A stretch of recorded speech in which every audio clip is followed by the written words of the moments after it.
A new season of Fanatec GT World Challenge America, powered by AWS, springs to life this weekend at verdant Sonoma Raceway in Northern California. Located some 30 miles north across the Golden Gate Bridge from downtown San Francisco, a lap around Sonoma is no trolley ride. The twists and dips of this challenging 12-turn, 2.5-mile layout mirror the famous winding path of Lombard Street. But here, the turns come at you in excess of 150 miles per hour. 4 continental championships, Australia, Asia, Europe, and North America, make up the SRO's Global Fanatec GT Championship. The American calendar begins here with stops at some of the country's most iconic courses, culminating with the Indianapolis 8-hour in October. There is nothing quite like race 1 of a brand new season. Hello from Sonoma Raceway, where our event weekend is protected by CrowdStrike. My name is Amanda Busick, and it is time for the 2024 kickoff of the Fanatec GT World Challenge Series. We have 26 highly skilled drivers from across the world here to compete in wine country. 9 global manufacturers are racing across 4 continents, and while we're kicking off things here at Sonoma, say hello to our friends at Paul Ricard as GT World Challenge Europe kicks off their season as well. That means it's time for the best GT racing on the planet. As you can see the long line of haulers behind me, we have the familiar teams and faces back to the paddock here with us this season. But welcome from the GT4 ranks to Andy Lee and Elias Sabo. You also have Ross West and Aaron Pavaleto competing in GT3 this season. Turner Motorsports returns, and ST Racing, they're going to have 2 BMWs on track this season. Your 2023 Pro-Am champions, that's George Kurtz and Colin Brown. They're back to defend the title here this season. You also have that Wright Motorsports Porsche competing in the Pro category. 1 year ago, they won their very first race together. We've dropped some news and new faces into this piece, but we're going to have a lot more coming at you this season, including the addition of American Muscle onto our grid. But for now, it's time for racing here at Sonoma Raceway. Let's go.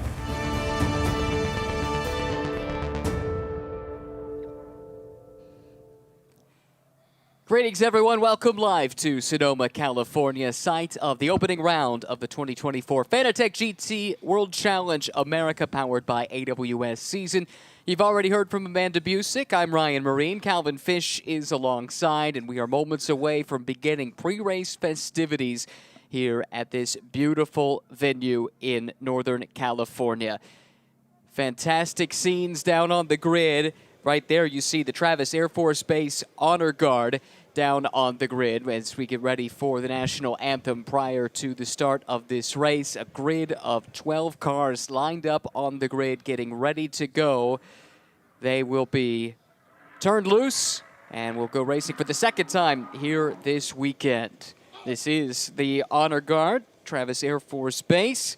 We've got a drum line here this weekend for Mandarin's Entertainment, all part of the pre-race festivities for this wonderful crowd that has assembled to take in this race coming up in just a few moments' time. Yesterday was race 1 of the season. Wright Motorsports picked up the victory. Adam Adelson and Elliott Skier, they won overall and in the Pro class. The Pro-Am class honors went to CrowdStrike by Riley, with George Kurtz and Colin Brown kicking off their championship repeat bid.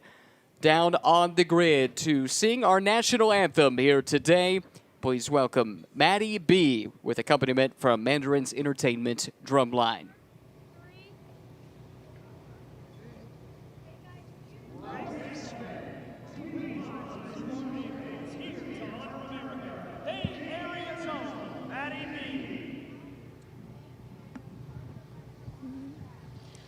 Oh, say, can you see by the dawn's early light what so proudly we held at the twilight's last gleaming, whose broad stripes and bright stars through the perilous fight?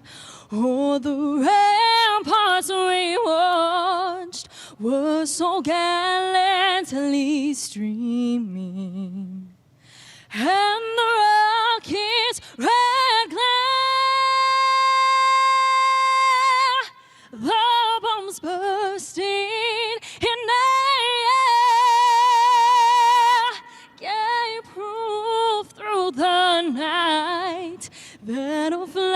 was still there.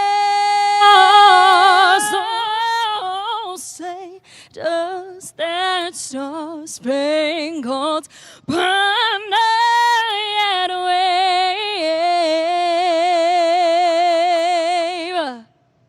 o'er the land of the free and the home of the brave?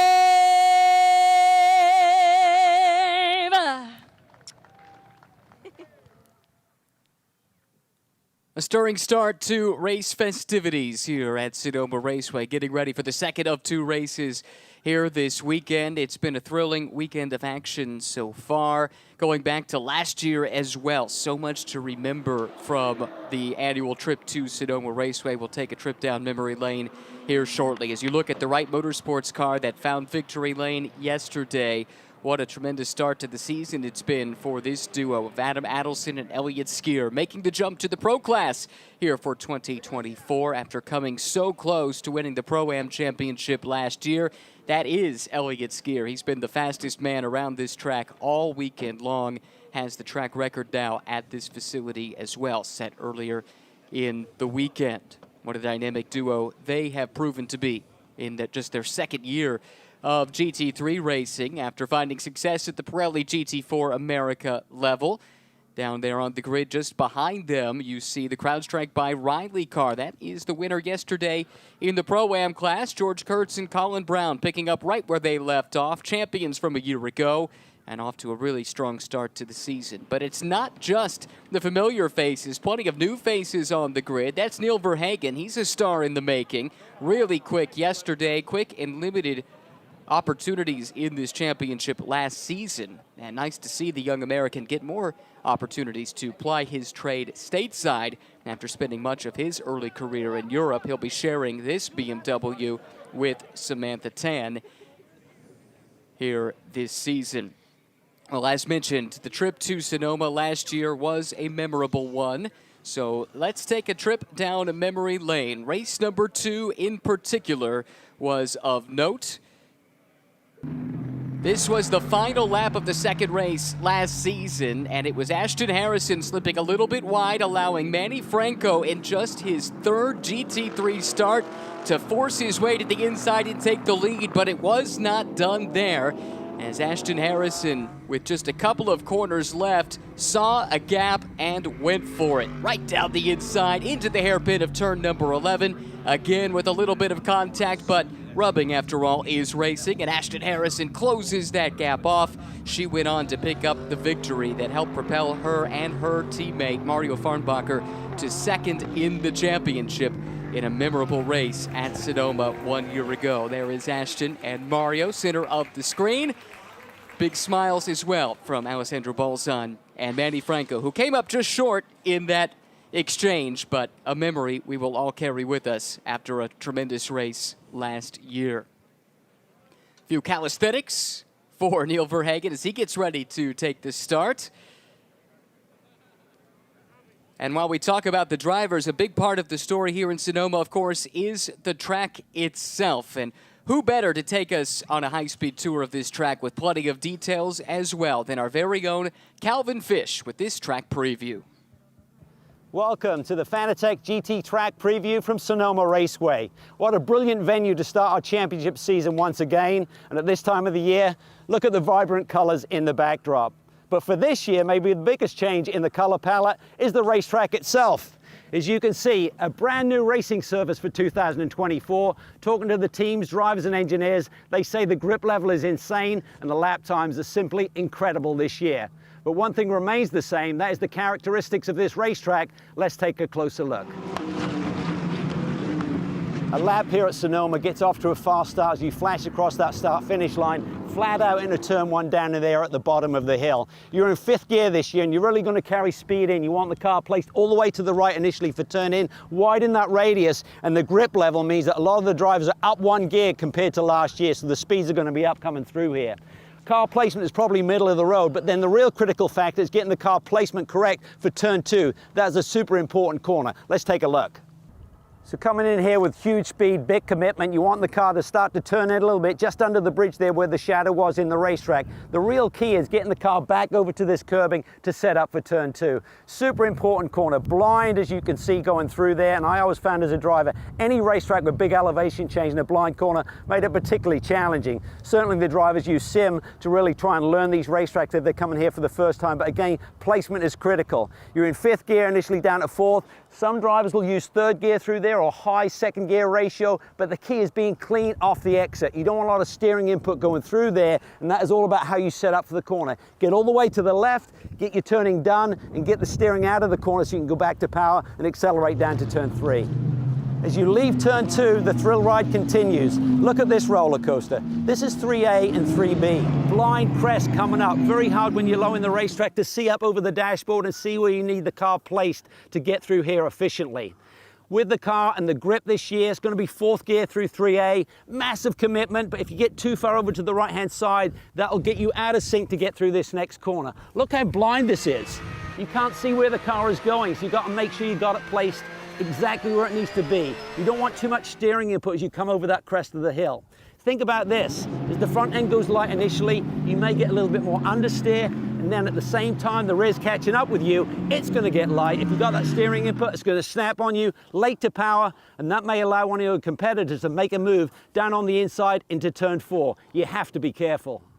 Well, this is a fun corner known as the carousel. You can see the blind approach there in the backdrop.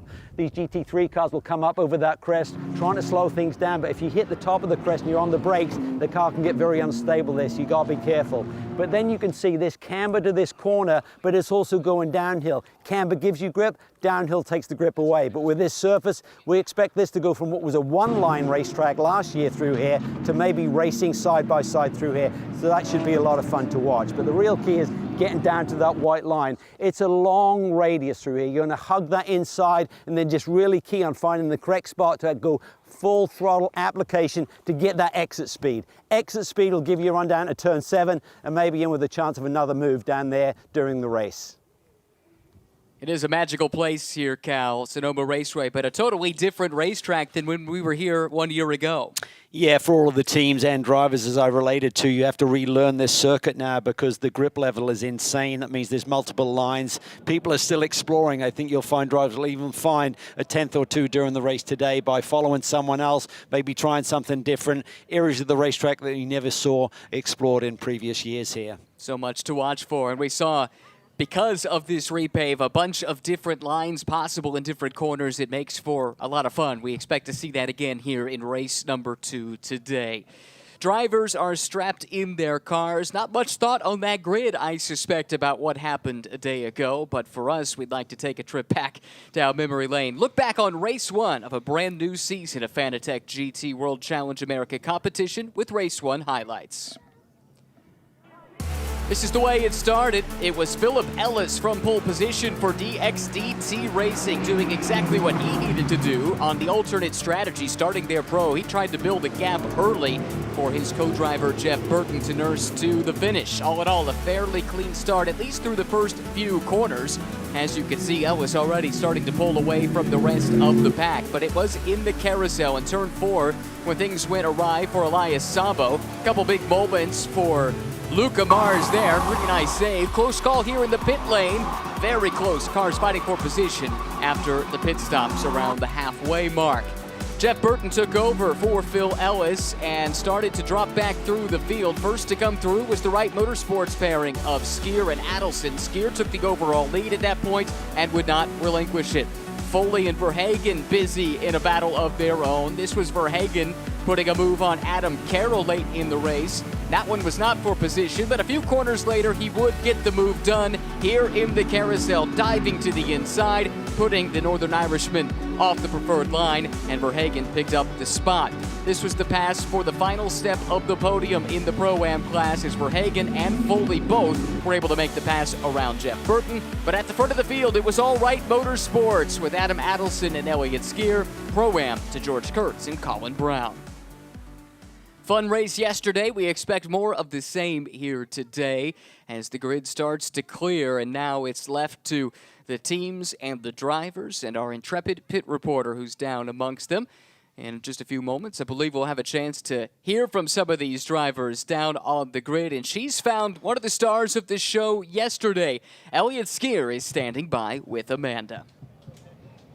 And Ryan, you were talking about that the grid is starting to clear. They told us that ticket sales are up this year, and you could tell with the amount of people that were down here in Elliott. There's nothing like defending a race win yesterday by starting up front.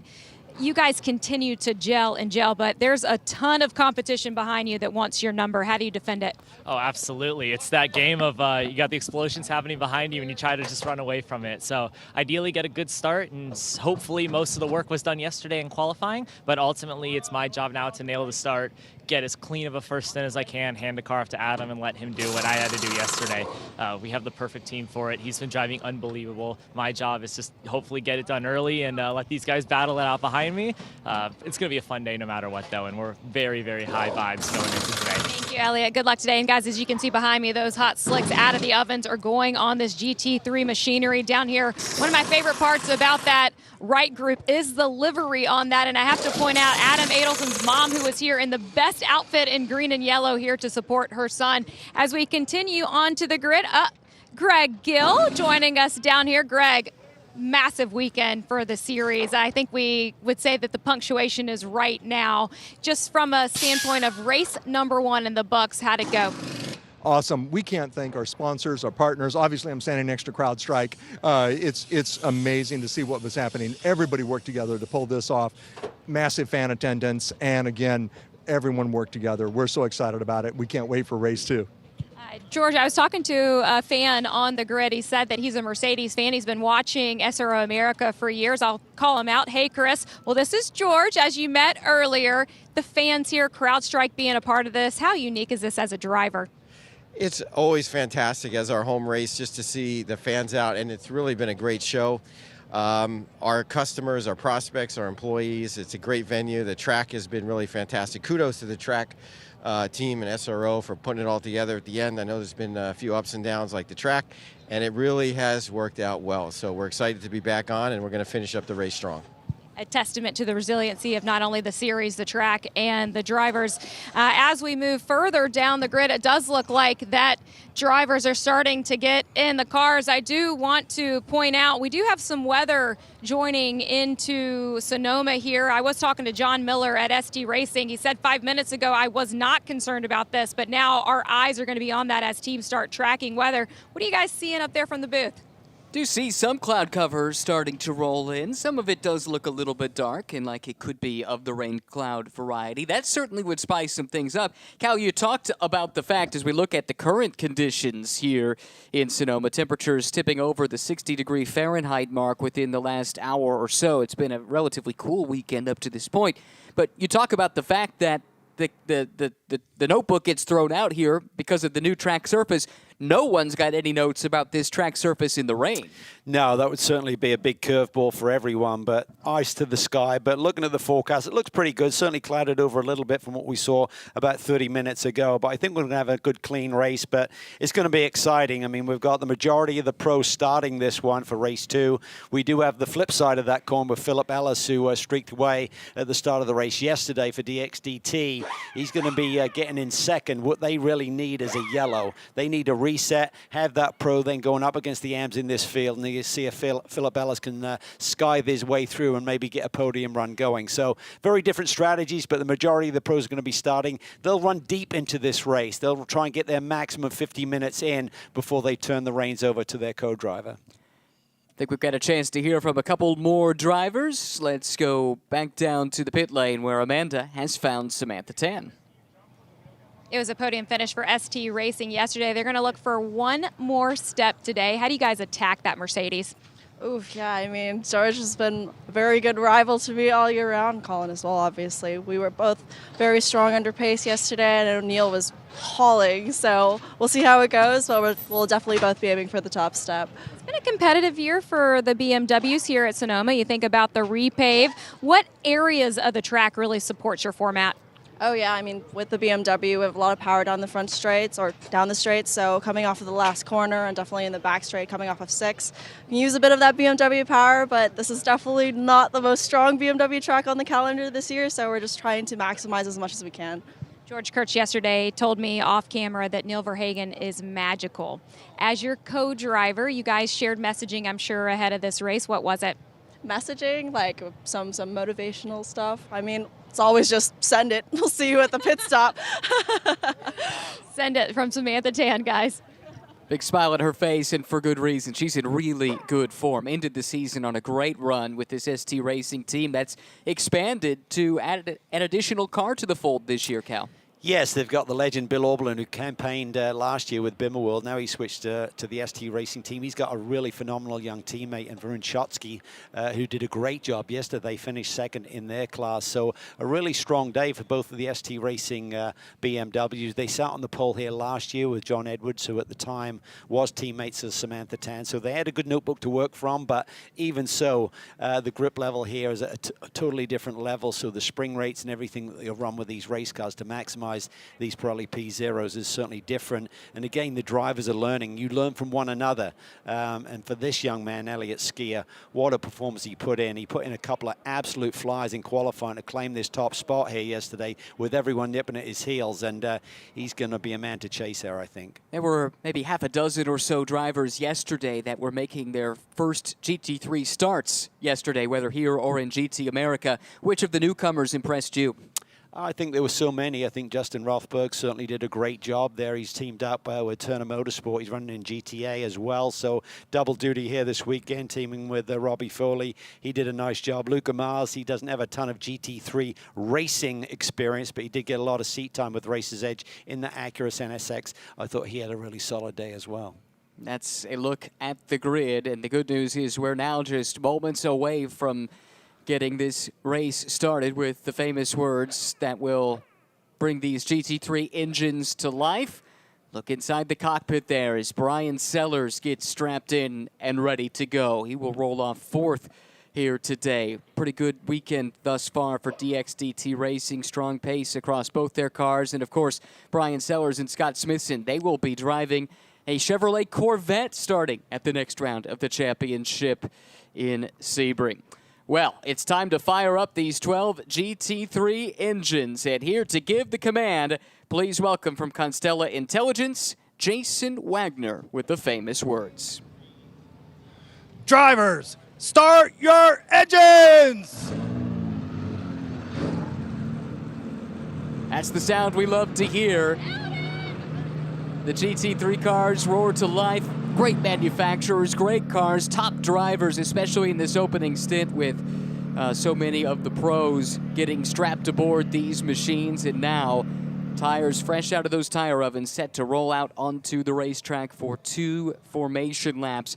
A few changes to the track since they were on track last, however. Since yesterday, a few areas have been patched up with an epoxy sealant to just make sure that the track surface holds up to the rigors of these GT3 cars. So far, so good, though, in all the racing we've seen today. Yeah, very much so, and we've said it many times this week, and just kudos to everyone involved in getting this track into raceable shape, and they stayed on top of it. They did lay down some epoxy paint last night. You'll notice that mainly in turn 9, but they're starting to get rubbered in as well, so you don't see it quite as much as we did when we first showed up here this morning, but it's working. It's got great grip. The drivers are really enjoying it. We saw so little drop-off in terms of tire degradation yesterday from these Pirelli P0s. The cars are not sliding, they're gripping up, even as the race progresses here this weekend. Well, you've already given us a tour of the track, Cal, but now we'll show you a map of this fantastic circuit. 2.5 miles, 12 turns, new lap record set yesterday. What stands out to you? Well, I think it's a little bit of everything. You've certainly got some straightaway spots where you need horsepower, as Samantha Tan alluded to, but to me it's all about the braking and obviously the cornering around this circuit. Lots of elevation change here. That's the big thing that you have to get used to when you come here for the first time, as many of our runners are here this weekend. That makes it tough to learn, but I think the grip helps, because if you're a little bit offline, it used to be a one-line racetrack. That is no longer the case. So if you make a little error, seems like you can catch it now and not be in the weeds immediately, so that makes it very raceable. Fantastic speeds achievable because of that repave. It's made for a really exciting weekend, and so much has been compressed into a short amount of time, Calvin. So much of the testing was canceled because of some of the track surface issues that have been dealt with extremely well, but that means these teams have had to do a lot of development work in a short amount of time. Yeah, I think you know, a lot of teams tested here last week, but many didn't think there was going to be 2 full practice days here midweek to get used to this new surface, but that backfired on those groups because we had the track breaking up a little bit and to relay many parts of this racing circuit. Then the concern is, what is it now going to be like? Well, it's been excellent. They've really done a tremendous job. They're very patient with it. The teams are patient, but as you said, it's a compressed timeline in terms of identifying what these race cars need, and I'm sure there's some tweaks been made since the race here last evening. Riding on board with the ST Racing car, Samantha Tan, Neil Verhagen, certainly one to keep an eye on at the start of this race. Neil is a dynamo, a real lightning bolt for sure. So impressive in his short time with this team. These will be really fun pictures all race long from on board this BMW M4 GT3, lining up in the 3rd starting position. Field coming back down the front straightaway. They will be getting into their rows of 2 in the back half of this lap. You see the cars weaving back and forth, dragging the brake a little bit. Such an important part of preparation for the start of one of these races.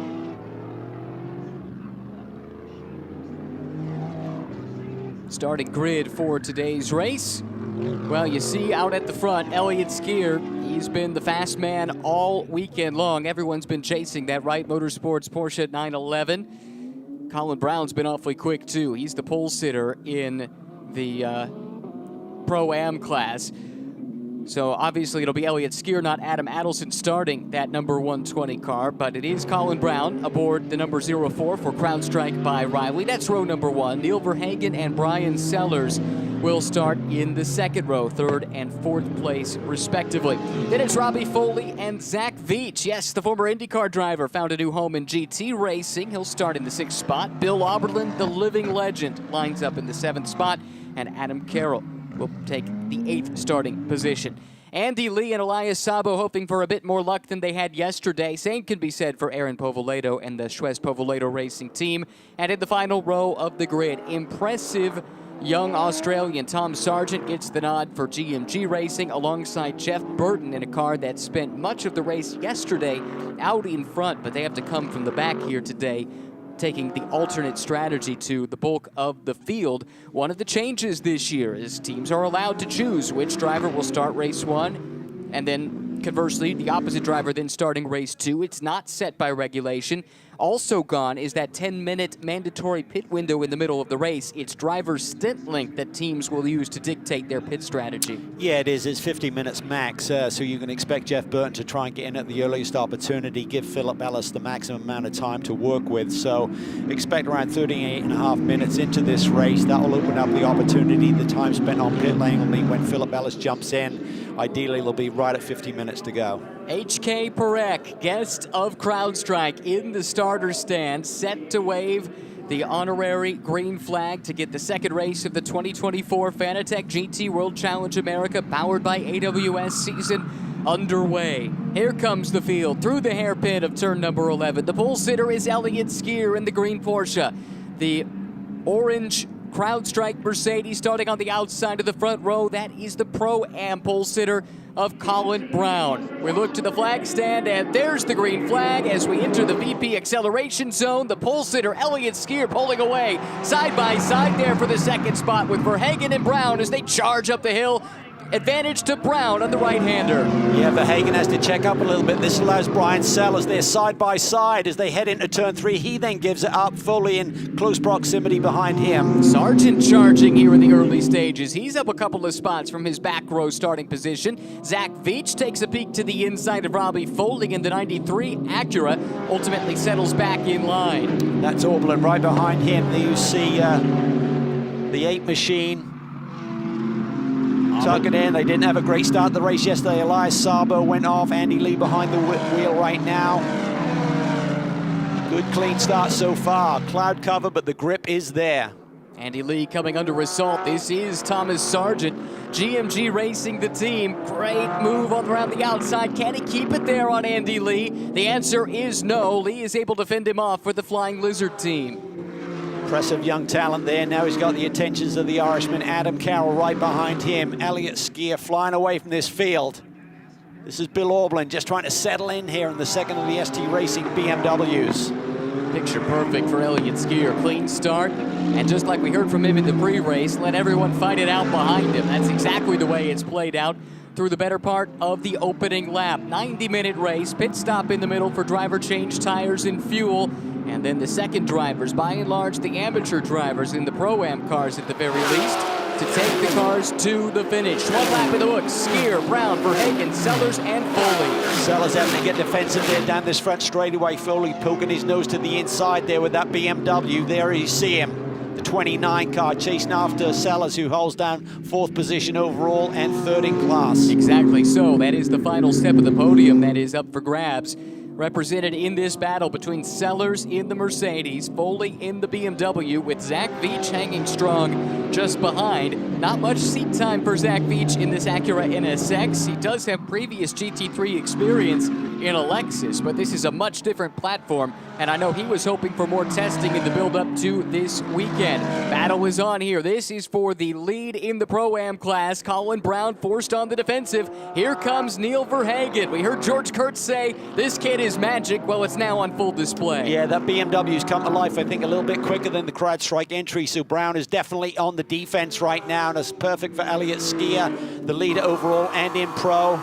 Just allowed him to just focus forward. He doesn't have to worry about his rear view camera or anything, as these two are duking it out. Perfect scenario at the start as well. The outside of the front row, Colin Brown, always vulnerable. Verhagen poked his nose in. They went side by side, cost each other a little bit of time, and that gave Skier the gap immediately.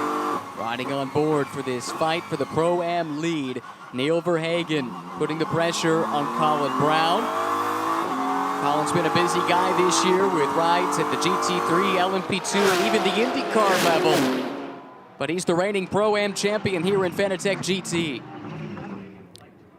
Yeah, it seemed like the BMW had a little bit more grip there in the opening couple of laps, so hopefully Colin Brown's CrowdStrike entry will come to life here a little bit as he settles in. Skier up front just said, I want to take off and let them battle it out behind, and there is a great battle right here for that final podium spot in the Pro-Am category.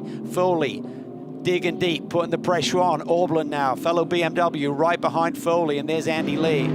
This battle has changed a little bit because the car at the back of this train is now Thomas Sargent. He made a move on Zach Veach on the previous lap. So Sargent from the back row of the grid has climbed all the way up to the 8th spot and is now starting to put a little bit of pressure on Andy Lee, who in turn looks keen to attack the legend Bill Oberlin. Yeah, really impressive young talent from Australia. Came over here with his Australian team, and they did some great things. He finished 2nd in the Porsche Carrera Cup Championship last year.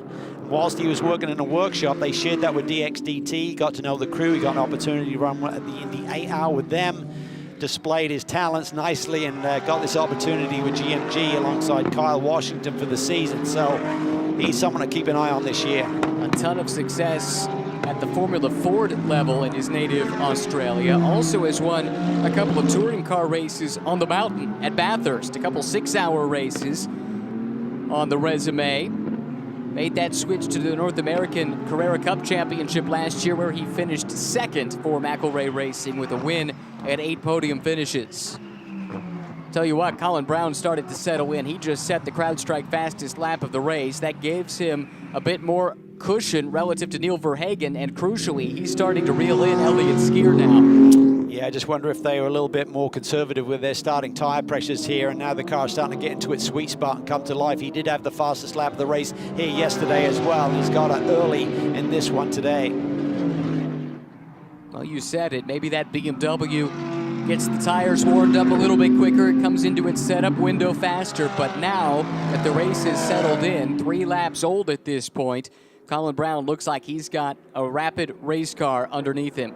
You could see there, he was quite wide and off the natural, sort of like hugging the radius and apex through the carousel, and he still had great grip coming off the corner. And that's what this racetrack is now allowing. That corner is almost like running an oval, finding a different line through there, but getting your exit speed.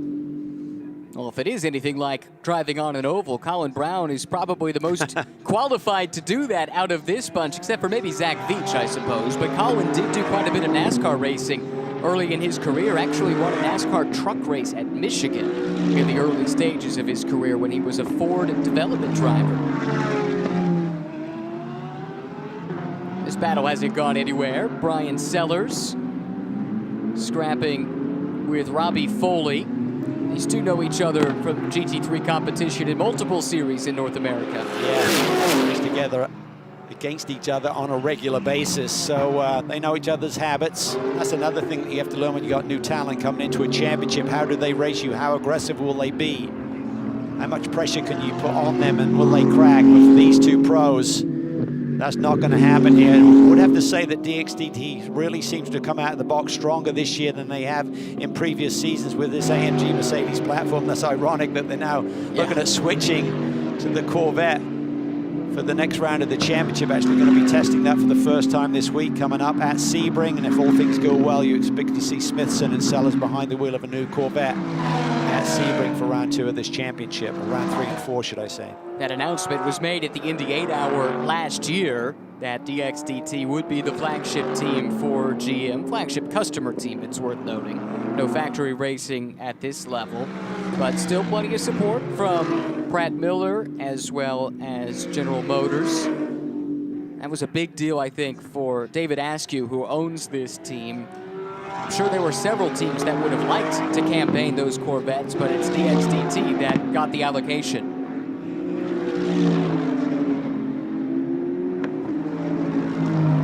Watch the field string through. At the back of the pack right now is where you'll find Jeff Burton. This is the car that led much of the race yesterday, but Calvin, you can explain. They did this by taking a totally different approach to the rest of the teams yesterday. Yeah, essentially they qualified for race 1, the pro in their car, Philip Ellis, so he took off from the field, built a massive lead, and turned the reins over to Jeff Burton to try and hang on. He couldn't quite do it, but still a really solid run. Today, the role is reversed, so Jeff Burton is up against the pros. You can see he's around the back end of this field right now, but you just got to keep it clean, give them a chance. What they're hoping this happen is when Philip Ellis gets in, or ideally right before he does, there'll be a full course yellow. That'll compress the field, erase all of those gaps that are being established by the pro drivers over Jeff Burton right now, and then turn over to this guy, Philip Ellis. He's the best in the business. The race yesterday was the first race he's lost on North American soil this year. He's won a couple of the big ones, Sebring and Daytona already in 2024, so he's a factory driver, and that's just the roll of the dice that they've chose to go with here this weekend, up in the strategy on everyone else on this field. More on that story now with Amanda. Well, the team is optimistic that this might work out today on this swap of it. Jeff Burton in a position to follow these pro drivers. You got to give it out to Jeff. He is the only AM on track, but as we saw yesterday, that full course yellow ended up hurting Philip Ellis. It could be a benefit here if we see one. That's right, we did have that one full course yellow right at the very beginning of the race yesterday, and what that effectively did is it took a few laps away that Philip Ellis could have used to continue to build his margin, and it wouldn't have been the difference for a win, but maybe in the fight for the podium it could have played into the DXDT team's hands. Yeah, he'd have built a slightly larger gap for Jeff to try and defend with, so those leaders would have got, or the winners would have got to him a little bit later in the show, but I don't think it was a game changer, but nonetheless it wasn't a perfect scenario. I'm not sure that's the way they drew it, but right now Jeff Burton's just got to try and work on his lap times. They're gradually coming down. He's now in the 136 bracket compared to 133s for the leaders, so that's a decent delta for him. This is a fun battle, and I think, too, that the most impressive driver in the early stages of this race has been Thomas Sargent. This has been a charge for him up into the 6th spot in the Pro-Am ranks, and now starting to put some pressure on Andy Lee. Andy's had a ton of success at the GT4 level, or comparable types of cars, going back a decade or more. But this is a big step for him, as well as his teammate, Elias Sabo, now Flying Lizard, which runs that Aston Martin with the orange roof and black bodywork. They've got plenty of experience running GT3 cars over the years, but it is cool to see the Lizards, under their own name at least, running at in the top class once again. Yeah, this has been their home track for decades, and it's actually the last month before they moved to a new facility at Apex in Phoenix. But nonetheless, there's Elias Sabo. They know the track well. Great to see him step up from what was a really strong GT4 season last year, where he co-drove with this young man, Andy Lee. But for Thomas Sargent, this is a great opportunity for him to really showcase his skills. 3 wins in GT America competition last year at the GT4 level for Elias Sabo. Also had 5 podiums, added 3 more podiums in the multi-driver format, Pirelli GT4 America, in which he finished 3rd in the Pro-Am title chase. He's one of many stories, though, that we've seen use the ladder system within the SRO America paddock to hone your craft and ultimately now reach the top level. Yeah, and I think a lot of these drivers like Elias also use the GTA championship as well to get a little bit extra seat time. They'll come here with another chassis, and that allows Elias to spend a bit more time out on the racetrack. He didn't elect to compete in that championship, but he laid down the fastest time in their practice/qualifying session here yesterday. So it's all about just kind of shortcutting that learning curve. And for a lot of these teams, they got hurt by the lack of track time here this weekend, so they're in catch-up mode compared to some of the teams that may have tested here before on this new surface. No changes at the front of the field. Elliott Skier continues to lead. He also holds the CrowdStrike fastest lap of the race, but only by half a tenth or thereabouts over Colin Brown. This is Elliott Skier here. There goes Brown through the picture, and not too far behind, Neil Verhagen.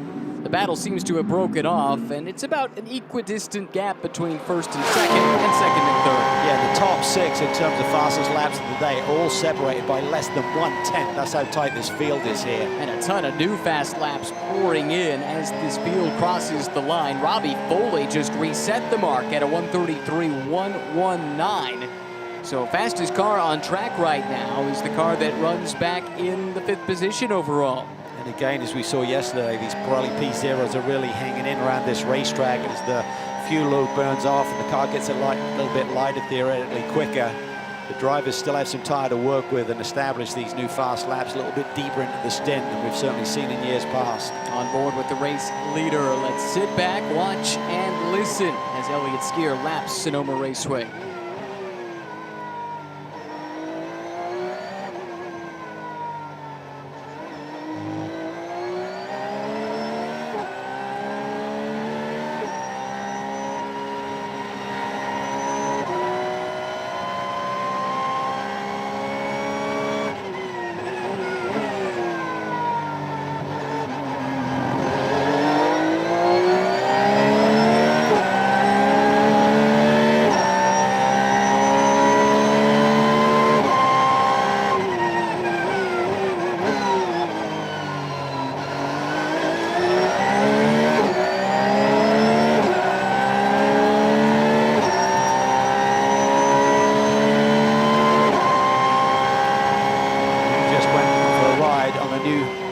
Lap of this race so far, but that has been taken away by Brian Sellers just by a few hundredths. So really tight here amongst the top 6, all knocking down extremely fast lap times. Well, this is what we talked about with this new track surface. In years past, you'd see the fastest lap happen in the 1st or 2nd lap of a stint, and then the drop-off would begin, and it was massive here. That is gone now. There is basically no drop-off.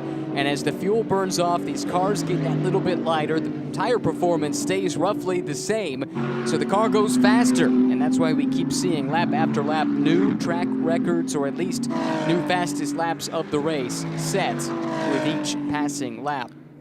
Yeah, and this is obviously an indicator of what Philip Ellis may be able to do, sharing a car within the camp of DXDT. So this is one of the machines that they're running. Identical Mercedes, so when Philip Ellis gets behind the wheel of the Burton Lumber machine, the number 91 car driven by Jeff right now, he'll be able to trade, I would think, equal lap times as well on his quest to maybe sky through the field, but he's going to need a lot of help. They need a reset, they need that yellow, but it's a very clean race so far.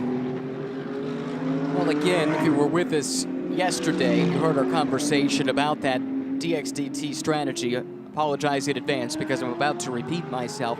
But I think it's worth keeping in mind, last year, Jeff Burton was on the podium once. I think the last 2 seasons he's been on the podium twice. So whether or not it's a successful roll of the dice, I don't believe should be judged purely on whether or not they win. But if they're in position to challenge for a podium, that means they're in a position they really haven't found themselves in a whole lot over the past few seasons, and that's why it's worth taking a gamble. Certainly, I like it, and I think a lot of the other teams looked at it as well and think about, well, maybe this track that we should do that as well. Just flip the order. That has to be nominated early in the weekend, and I don't think some of the other teams can really see what you're doing, so it can come out as a surprise to you once the Driver 1 and Driver 2 nominations have been made public. And I hadn't had a chance to really pull the paddock on this, but I do wonder if what DXDT elected to do maybe open some teams' eyes on that as a potential strategy worth exploring in the future, because I think a lot of people were caught off guard by that move when that came out on the starting lineup sheets earlier in the weekend. Yeah, it's almost like the Ryder Cup when you're kind of pitting one talent against another. You never know what the other one's going to do. So I like the fact that it's kept privately, and then you see how they come out, because you could flip the order and everyone does the same thing. You never know what you're going to end up with. But certainly it seems right now the lap times overall are very, very equal amongst the top 6 and the different manufacturers here, and it seems like they all have a little edge in different areas and different sectors here at Sonoma Raceway. An hour 12 to go. We talked about the fact that the pit window situation is different than a year ago. Calvin, you've done the calculations, so when might we see, let's say for Jeff Burton, for instance, he would be the one we would expect to make that call early in the going. When does that possibility open up? That opens up at about 51.5 minutes to go in this race. You can look at the clock there. We've got 72 minutes to go, so there's still a bit of a while, like 21 minutes before that opens up. That would allow him to dive in. You've then got to be on pit line for 85 seconds, meaning but by the time Philip Ellis exits pit lane, there should be just under 50 minutes to go, and he would suffice the maximum drive time. One potential peril that's just occurred to me of this strategy is they will drop a lap in that process. He will pit, he will drop a lap. If a yellow were to come out during the pit sequence, but before the leaders have come in for their driver swaps, Philip Ellis, as quick as he is, would be stuck a lap down, potentially. He would. Then everyone, as soon as pit lane would open, because the pit lane closes if you go yellow anytime in this race now, then when they're not worried about the pit lane window, so they got to wait for the pit lane to open. They'd then come in, he'd be back on the lead lap. But the important thing is when you go back to racing, he would be with a compressed field and not have a big gap behind him. So I don't think that's really going to ruin their chances should that happen. Back on board. Talked about yesterday how early these drivers can throttle up off turn 11. It also almost doesn't make sense to me just knowing how tight that corner is, and you've still got a lot of steering input as you're starting to wind back to the throttle.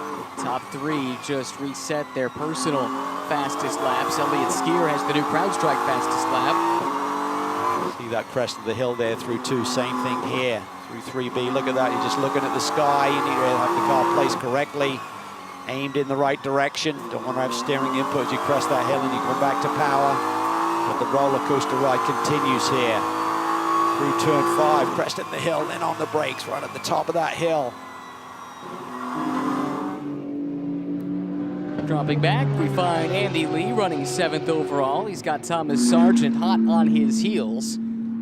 Sargent, the big mover early in the race, but his drive through the field has stalled out somewhat. Hasn't yet been able to find a way past the Flying Lizard Aston Martin of Andy Lee. This is for top 5 in Pro-Am, so certainly significant. I mean, everyone has different targets depending on what you got going on, how soon you got your program together, what sort of lineup you have. So for some of these teams, it's all about winning. Others, it may be a podium. For others, maybe a top 5 is looked at as a win. Again, this is a big year for Andy, the chance to jump up into the top series. Great thing is the chemistry is there with Elias and with the team.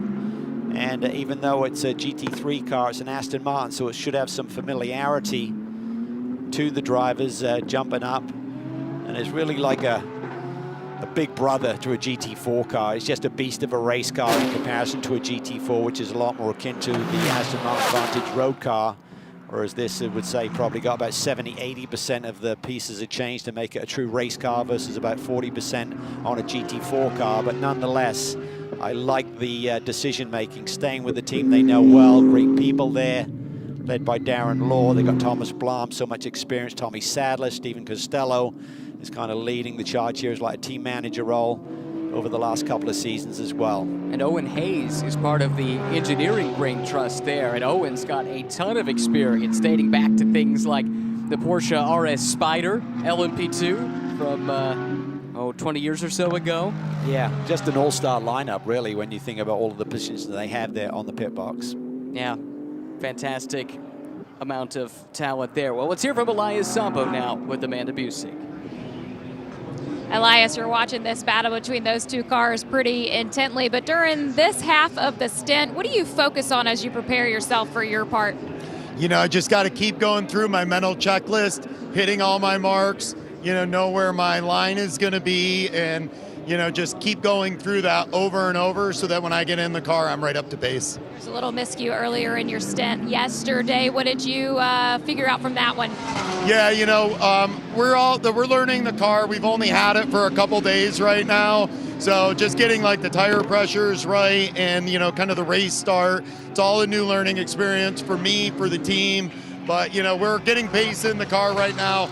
Andy's having a great race out there. He's taking a couple spots, so hopefully I can go out and do the same. As Elias is saying, it is his first weekend in GT3 machinery, but for that GT America race that he did qualifying for, he did put it on pole, but did not compete in that, so that shows you have speed. Yeah, I think we got pace out there and, at times, and so we'll hopefully just be able to keep it. As you know, the track sort of changes, the car changes, and so be, just about getting everything we can out of it, and we'll do the best that we can. Almost your time. Thanks, Elias. Thank you, Amanda. Great to hear from Elias. Excited to see what he can do when his time comes. Right now, his co-driver Andy Lee doing what needs to be done in respect to this battle. Look at the last 3 laps. It's been super, super close between these two cars. Basically no change, about half a tenth of a second difference in terms of that gap from lap 12 to lap 14. Yeah, just nip and tuck. You always wonder with the car that's following, maybe in clean air, whether they might have a little bit more pace, but certainly Andy's doing a great job just keeping it nice and neat and tidy, not making a mistake. But up front, the pace is increasing once again. Now it's Colin Brown with the fastest lap of the race at 1:32.7. But the top 5 now are still running lap times within a 10 or 2 as now Skier takes the top spot. Lap times tumbling as the fuel load gets burned off here. It just goes back and forth, typically between these two, but a few drivers further down have held the title of CrowdStrike fastest lap holder over the course of this race. Just a few tenths, not even a multiple tenths, really. It's like fractions of a tenth here or there. That's the difference between Skier and Brown as they go punch for punch. And these pros are really just setting the table for their AMP partner to jump on board and trying to create the biggest gap that they possibly can. But I love the second half of race 2 when you got the AMPs back on board. Typically there's a bigger delta difference in lap times between that group. We can see some big movers during that phase of the race before the checkered flag. And ball will drop, at least it'll start to, in about 10 minutes or so, a little over 10 minutes, when we expect to see Jeff Burton be the first one to come to the pit lane to make way for Philip Ellis, and then we will see how many places he can make up. Might need a little help, though, from the racing gods to get up in podium contention. Stranger things have happened. This is starting to shape up into a good battle. Brian Sellers was under attack from Robbie Foley not so long ago, but he has dropped Foley. And now it's Brian Sellers who looks like the hunter, having caught Neil Verhagen. Yeah, I would say over the past 3 seasons, this is really the strongest run for the 08 car. Brian put in a really solid qualifying performance to line up on the outside of row 2 for the race. And he just focused forward, was having to defend a little bit, but really competitive lap times. And he would love to get really right on the tail of Verhagen at least. If he could split Verhagen and get between he and Colin Brown, that would really set up Scott Smithsons for a great opportunity this afternoon to maybe grab the Pro-Am win. Sellers, a champion in IMSA competition last year, won the 12 Hours of Sebring in class last year as well. 5 wins on the year he and Brian Madison Snow put together on the way to a championship. Just remarkable. One of many American drivers to have benefited from Jeremy Shaw's Team USA initiative. He was the Team USA scholarship winner back in 2001. Had the chance to go over to the UK to race at the Formula Ford Festival. And that helped to propel him in his racing career. Transition from single-seaters to sports cars. A few years after that, early 2000s, and has made a nice career for himself there. Here is Jeff Burton, continues to pound out the laps. Very soon he'll be turning it over to Philip Ellis, whose entree into racing, Calvin, is, I think, safe to say, one of a kind. Yeah, it's very unique. I had a nice chat with Philip here earlier this weekend when we had some quiet time, and I said, I know a lot about your accolades, but how did you get started? And he said, really, I just used to watch Formula One racing on TV with my dad, and he said at one point it suddenly said, you know what, that's what I want to do, that's what I want to be. I want to be a race car driver. There was no affiliation through the family or anything else. So what he did, he just went and Googled, basically got on his dad's desktop and Googled race teams, came up with 300, I think it was, different email addresses, sent every one of them a note saying, I'm Philip Ellis, I'd like to introduce myself, I want an opportunity. And there was a Swiss team, Fabio Lima is a Swiss driver, I think his father owned the team, and they invited him to a test in a go-kart. He immediately impressed, got the opportunity. Hey, if you got about 100K, you can drive this car. And they said, we don't have that sort of money, but that was the passion that he displayed, and he just tried everything he could. And it's just a wonderful story to now see him, one of the top pilots and an AMG factory driver, having so much success here in 2024. Very cool story for sure. And I think Amanda can speak with the man himself now. Philip Ellis is standing by. I love hearing Calvin Fish's respect to you of how you got your start as a racing driver. Did you really Google race car teams? That is literally what I did, yes. Yeah. We were just talking about the strategy of the Jeff Burton and what you guys did here this weekend. Would you do it again? I think it depends a bit on the track layouts, how long the lap is, how much the AMs usually lose towards or compared to the pros. To be honest, we thought the gap was a little bit closer this weekend. Unfortunately, we struggled just a little bit. The car seems to be great though, so we might still pull it off today. So at the moment, trying to, just sit out the time. It's about another 10 minutes before I get in, and then hope for the other AMs to struggle a bit more than what I do with catching up the other guys. So. It's still open, in my opinion. The best outcome would be a safety car, of course, so we'll see how it goes.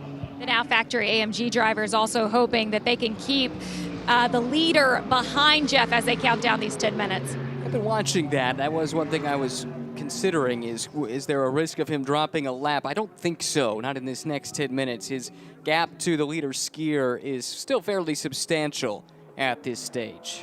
Yeah, I think he's going to stay on the lead lap, and I think Philip was actually spot on. It was about 10 minutes to go before Jeff Burton will hit pit lane, and he'll strap in and go to work. No change at the front. Elliott Skier. So good to see him get this chance to show how good he is. I think those that were paying attention as he was coming up the ladder knew his quality. But this is the chance that he's been waiting for his entire career. Behind him, Colin Brown, the leader in the Pro-Am class. Then you've got to drop back a considerable distance, about 4 seconds, to get to Neil Verhagen, who is coming under a little pressure still from Brian Sellers, bringing Robbie Foley along with him. Foley right now running 5th overall, 4th in class. Bill Auberlen, debut weekend with ST Racing. He's the next car in line, and if they were to catch one another, if Auberlen were to get to Foley, I always like it when those two get a chance to battle it out, because Bill really was the mentor that helped to nurture Robbie into the racer he is today. That's not to take anything away from Robbie. He's put the work in, but to have someone like Bill Auberlen as your mentor has to jumpstart that process. Yeah, it's an interesting dynamic when you run against old teammates or very close friends, and they're both. So be curious to see how that one develops. But those two up front, Skier and Brown, I know they're in different classes, but the lap before this one, they ran a lap time identical to the thousandths of a second and now it's blown out. They are actually 300s apart on that next lap. So they are just tick for tat here. It's amazing how consistent they both are and how close they are in pace, despite the different cars and manufacturers. And that is the SRO balance of performance. That's what it's supposed to do, to put every car in the same rough competitive window where if you execute on your day, you can get a good result, no matter which car and manufacturer you're aligned with. Under an hour to go now, so we're past the 1/3 mark in race 2 of the weekend. This continues to be a captivating duel between Andy Lee and Thomas Sargent. Andy Lee, who got his start, by the way, working as a mechanic at a racing school. A lot of drivers used to go about it that way. You might get a chance to drive some of the cars from time to time in between working on them, and just kept at it, was the Pirelli World Challenge GTS Rookie of the Year at one stage in his career. Yeah, and I think that's why it's so different. I mean, unlike a stick and ball sport, I mean, a lot of people can afford to go and buy a tennis racket or a soccer ball or a baseball bat, whatever the case may be. But to go racing is expensive. So how do you do that as a youngster and you have that sort of passion like Philip Ellis? He Googled and emailed race teams. Well, a lot of drivers actually try and get an opportunity, maybe even initially as a mechanic, get with one of the racing schools, become an instructor. And not only do you get seat time, you're also working in a network of typically some wealthier individuals who may give you that opportunity, give you that shot, listen to your story, and that's how you need to really move forward. Zach Veach, driving for Racer's Edge here this year, comes from a racing pedigree, but not road racing, not oval racing. His dad was a champion tractor puller.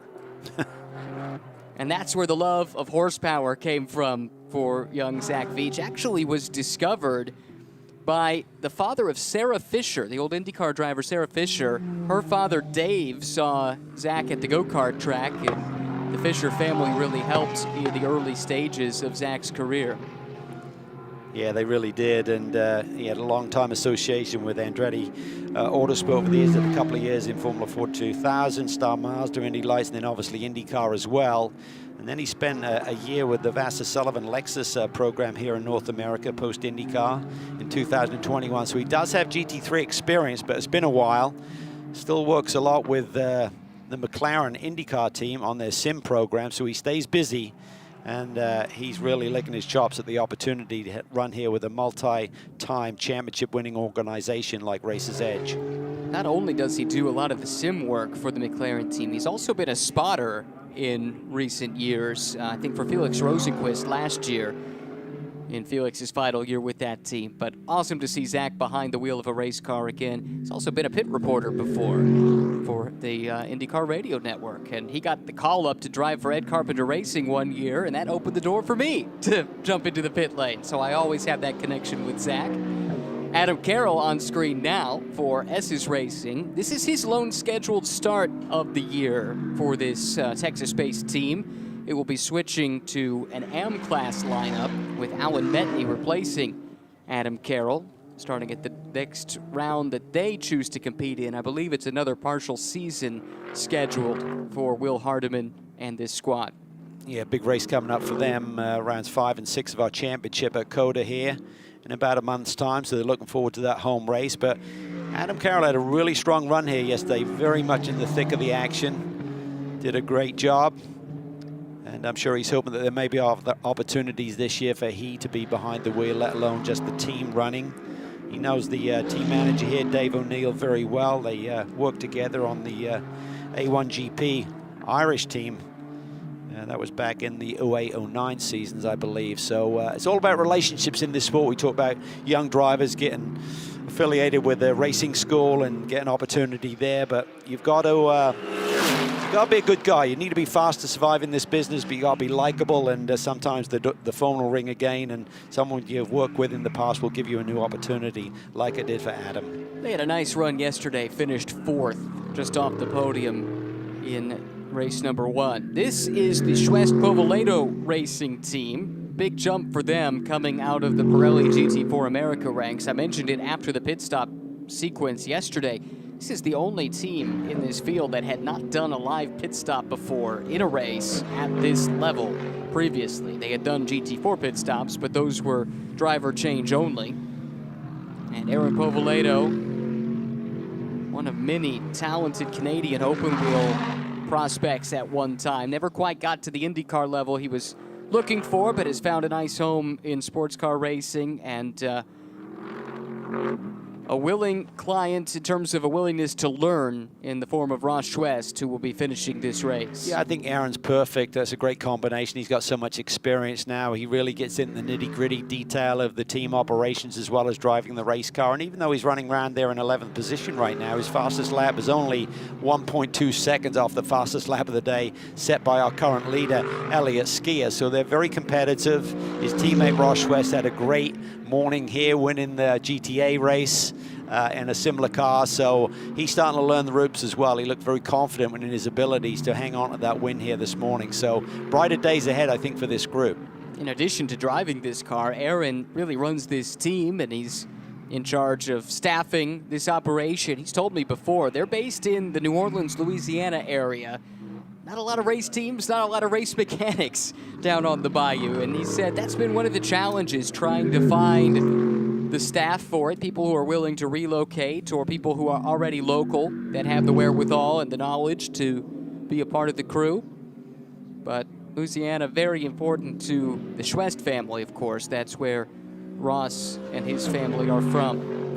That's a great point you bring up, and that's why we see it's kind of these nucleus for racing with Indianapolis and Charlotte, for example, with NASCAR, in terms of they want that pool of talent, not just from a driver standpoint, but from a crew standpoint, to be readily available if they need to expand their program or they need to make a replacement. Looks like Thomas Sargent maybe dropping off the back of Andy Lee a little bit, and Lee starting to reel in Bill Auberlen somewhat over the last few laps. Talked about Thomas earlier, making the jump from Antipodean Porsche GT3 Cup style racing down in Australia into the North American scene last year. Cool opportunity and a great team to get hooked up with too. GMG, they've got so many different programs in multiple different series. Single make Porsches, GT4, GT3, GT2, you name it, they've got it. Great team to have an association with. Getting really close here to the moment in this race where Jeff Burton can peel off and come into pit lane. Essentially, there needs to be at least 51 minutes and 25 seconds on the board before Jeff Burton can hit pit lane. Then if they do the perfect pit stop, there he is. It's going to be tight. I think he's going to have to do one more lap, unfortunately. He's too tight to that number that I discussed. Only by, oh, it's close. It's close. There's the line. Good. He's right on it by a second. Wow. Wow. And there you see the leaders coming through. What you could do, if you were a couple of seconds under there, you could just do a longer pit stop, because it's all about when Philip Ellis leaves. So if they were a couple of seconds under, maybe they wanted to take that risk and just make it a slightly longer pit stop. So when Philip Ellis starts his drive time, it would have been delayed a little bit. But I thought they were going to be doing one more lap. So this is where the strategy starts to enter the equation. DXDT doing something none of the other teams elected to do, starting their pro in race 1, their am in race 2. Now they make the call to the pit lane, and it will be up to Philip Ellis to drive through this field. If there should be a safety car reset, boy, oh boy, would we have a show on our hands. That's what they're hoping and praying for. That is their glimmer of hope, that Philip Ellis is now going to be on board, potentially going to be as fast as any car in this field, but they need a reset. They need to be able to close the gap. He's not going to be able to chase him down. That's impossible. The safety car is the ace potentially up the sleeve. Burton out of the car, tires going on, the fuel is done, the car fires back up. See them holding. They want to make sure they don't run afoul of the minimum pit lane delta, and also keeping those drive time limits in mind. Jeff's fastest lap is 1:35.2, so that's pretty solid.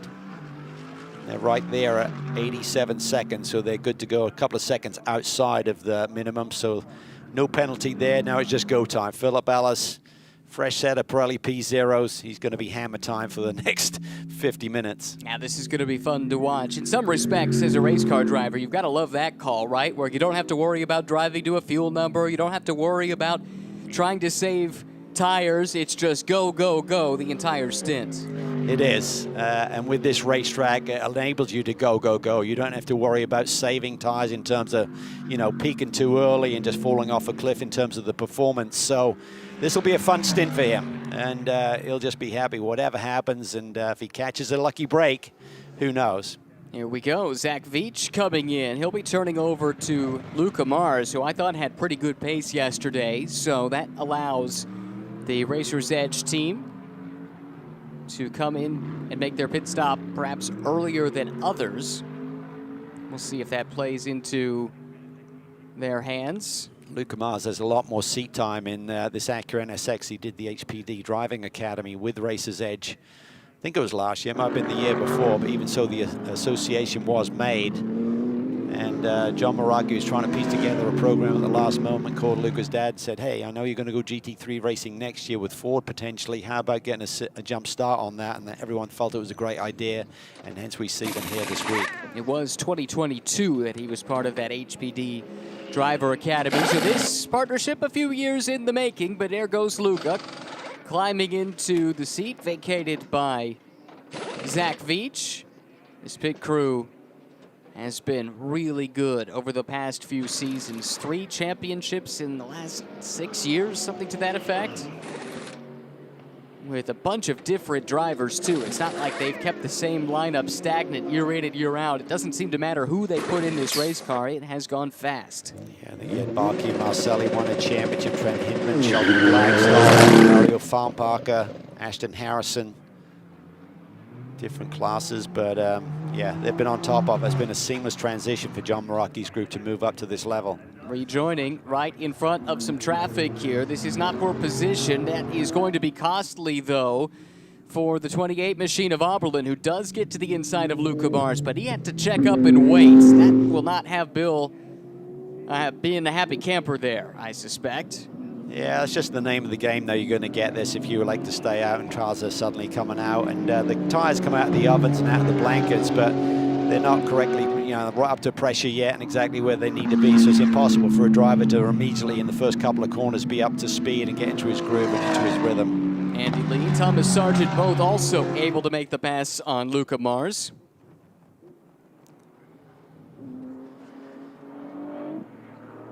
This is at the point in the race where, other than Philip Ellis, all of these top pros and factory pilots are just getting their last few minutes in here, trying to maximize their result, their stint, and then turn it over their AM or co-driver, depending on the situation, whether it's a pro lineup or a pro-am lineup. But this is the part of the race I really enjoy, just seeing the differences then between the drivers who do not have the experience of these factory pilots. And then we can see a real seesaw in the lap times, and some potential changes here before the checkered flag. In many cases, it is the AM drivers that are funding these programs, and I think it's fitting that they get a chance at least once a weekend to be the one that ultimately determines the outcome of the race. That's a wonderful thing to get that chance to finish off race number 2.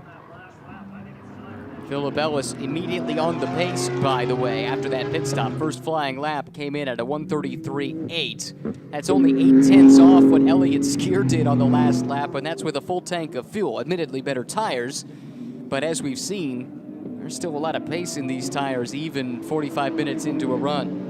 Yeah, that's got to be so much fun to be driving this race circuit. It's like a whole new circuit, really. Yeah, it still goes in the same direction, but how you drive it is totally different. Everyone was very buoyant about the fact that the track is held up. We had such fantastic racing yesterday and again today with some of the other championships that compete here in SRO, so it's been a brilliant weekend. How close are we to some of these top contenders making the call to the pit lane? Well, I think the pros can stay out there another 5 minutes, so the maximum stint length is 50, so they're going to push it right to that mark.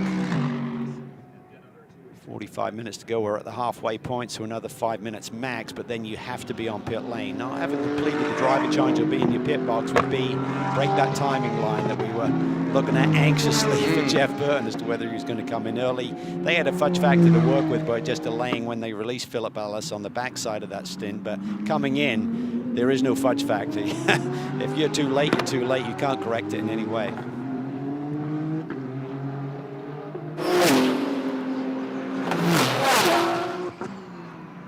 Love the cacophony of sound here as you scream down this front straightaway and then plow up the hill. Big compression there.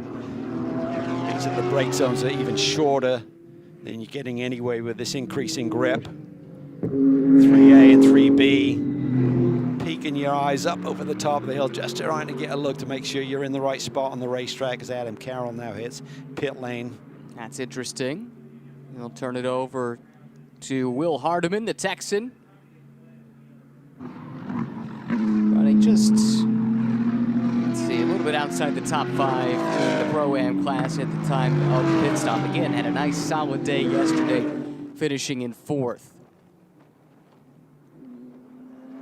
Now, Sargent has not let go of Andy Lee. He's not been able to find a way by. But for a young driver making just his 3rd start in a GT3 car, this has to be an educational experience, right? Yeah, it looks like Thomas Sargent will go to bed and have visions of that orange and black throughout the night, I would think. This is racing crew going to work. Okay, here's another pit call. 29 of Foley is in. A little bit earlier than maybe I would have expected, given his pace. I would have pushed it. I mean, if you should be forced into a safety car situation, and certainly the stewards are aware of that, so it has to be something major, I think, to interfere with a moment in the race where you've got pit stops happening. That can throw the cat amongst the pigeons a little bit, so maybe some of the teams are thinking, you know what, we got a safety car that halted, and it was released and halted the pace of the leaders up front. We could gain a little bit that way. But it would have to be something major, I think, for them to throw the safety car out there immediately. Like Bill Auberlen maybe on pit lane as well. There you go, right on cue. Awesome Bill is in. And Varun Choksi, the impressive rookie, they finished on the podium yesterday. Thought he had a nice, quiet day. We really didn't call his name a whole lot, but when you're a rookie, maybe that's not the worst thing in the world, right? Yeah, he really did a great job. And Bill will be teaching him every trick of the trade. And one of his real things he's key on is details, even the driver change and trying to execute. Been in the gym hard. Hasn't been as busy as he normally is at first part 2024. That just means he's hit the gym ever harder. And he's as fit as a fiddle at the age of 55. Doesn't give anything up in that department, that's for sure. Here comes Neil Verhagen now for ST Racing. Samantha Tan, heard from her earlier. This is 28 car leaving. And now this battle will break off, at least temporarily. Still got that Aston impregnated in his vision. Not changing. It's going to be up to Elias Sabo and Kyle Washington to sort this one out the rest of the way. Kyle with a bit more GT3 level experience, but Elias has been fast this weekend relative to the other FIA bronze graded drivers. Yeah, looking at the clock, these guys had to come on this lap. They wouldn't have got back around like the leaders will be able to and beat them. Pit stop underway. Samantha Tan getting set to go. Great opening stint from Neil Verhagen. Yeah, this is going to be really interesting when you see Samantha Tan going up against Scott Smithson and George Kurtz and the likes for that Pro-Am victory here in this second phase of the race. Ooh, this is interesting. Skier held up in traffic a little bit, waving out the window. That might be to warn the car behind that he's going to make the dive to the pit lane. He's still good time-wise. Yeah, he's good by 20-odd seconds. Now you see the rest of the field who elected to stay out. Colin Brown follows him through. Those two just mirroring each other's lap times. Look at this, though. The battle off of the pit lane. Oh, is there overlap? I I think there was overlap there. Yeah. So the rule is if you're in the fast lane, which is the outside lane, if you're in the inside lane and there's a car outside of you and you overlap at all with that car in the fast lane, you must give the spot back. And boy, that was awfully close. It was. At one point, I thought that the Porsche did have that overlap, which means that Washington will have to be allowed to go by Sabo, but stewards will be looking at that one. That was my read on it, at least on first blush. Look at these two, Wright Motorsports, Riley Motorsports, pitted nose to tail. We'll get a head-to-head comparison of these two teams as they go to work. Two perfectly executed stints by a pole sitter, Elliott Ski, and Colin Brown did a stunning job. Had a couple of laps there, and now the wheel has got loose. That's not ideal. It's outside of the box. Fortunately, there's no one else leaving their pit lane. They may get a penalty for that, for equipment not being under control. So wasn't an issue because no one's right behind them. If someone else was peeling out of their pit box and the mechanic had let that wheel roll out there, so have to wait and see what the stewards elect to do on that one. Stops complete, and they leave as they enter. Keeping in mind, those two are not in the same class. Those were the respective leaders in Pro and Pro-Am. All right, Philip Ellis starting his comeback drive. Yeah, this is to get back on the lead lap here, I think. It is. So he's got to make short work here of Adelson, which he should be able to do. He's into his rhythm right now, and Adelson's trying to find it. Looking left, looking right. Philip Ellis knows every moment stuck behind this Porsche is wasted time as he tries to make up the deficit incurred by their alternate strategy. Well, the key is if you get a safety car, he's got to be in front of Adelson Correct. to really get the advantage. So this is critical. This is one of the biggest moves right now and a real pressure point in this race for Philip Ellis. He will know this. Right now he is a lap down, barely. He gets in front of that green Porsche. There's a safety car. He basically trundles all the way back around to the tail end of the lead lap with the compressed field, and that is the opportunity he's looking for. But that's not going to work out unless he gets by Adelson here early in this stint. Tell you what, Adelson got up to pace pretty quickly.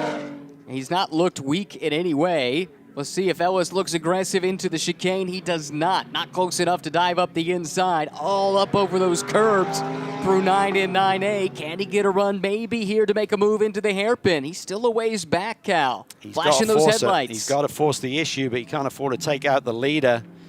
And looking at his pace, I mean, Philip Ellis immediately ran lap times in the 133 range, but his best lap so far is a 133.4 compared to the fast lap of a 132.6. And this lap in traffic was a 135.9. That is not what Philip Ellis needs. No, if he's got any hope, he's got to push it. I mean, this is not for a class position, but it's for his only hope, and then he needs the biggest break. One change of position in the pit sequence. The 08, now driven by Scott Smithson, that Brian Sellers started. That's up to second now in Pro-Am. 38 car of Verhagen and Tan effectively lost that spot. Yeah, got to make sure that timing and scoring got a cycle, because sometimes you can trip the line in pit lane, but you may be right. I think so, because the pit stop for Tan and Verhagen was about 5 seconds slow, and that would make the difference. Well, we'll see. We'll let that cycle through, but at least at first blush, I think that's the way it has shaped up, and there you go. Yep. So great job by DXDT. Yeah, it's a lot to give up. 5 seconds on a pit stop exchange with that minimum stop time. So that was for position, and this is really setting the table. There you can see Samantha Tan in the backdrop there, just going through turn 7 as Smithson whistles through the S's there. Another battle here. Luca Mars working on Kyle Washington now. So this is the car that Tom Sargent started in the case of the Porsche, the car that Zach Veach started in the case of the Acura, and Luca Mars able to make his way past. Again, not for class position. Mars has some work to do. He's about 14 seconds behind the car he's chasing for second in the Pro class, now driven by Varun Choksi, who runs 7th, now 6th overall, as Choksi just made a pass on Elias Sabo. Yeah, I think Luca's going to have a lot of fun, though. I think of the second drivers in this field, he's going to have a ton of pace, and he's going to enjoy this season. He's probably going to have... Spin for Sabo, who had been running in the 6th spot as recently as last lap. You could see the tread marks from where he went around. Doesn't look like he hit anything, though. Back up to speed, lost an overall position to Luca Mars, and the car behind him is for position with Kyle Washington closing in. Yeah, so Elias has got to reset. Sure, they're talking to him, just settle back down again, settle back down. So remember, we saw the tire get away from the Riley team during their pit stop. That pit stop is now under review. Yeah, and I'll be honest with you, I don't think you're going to get a different call as to whether there's a car coming at you or not. I mean, basically, equipment was let loose and outside of the box and the proximity of your race car. So take a look and see what happened with Elias here. Comes into turn 9, just gets a little bit wide. Yeah, just offline there a little bit.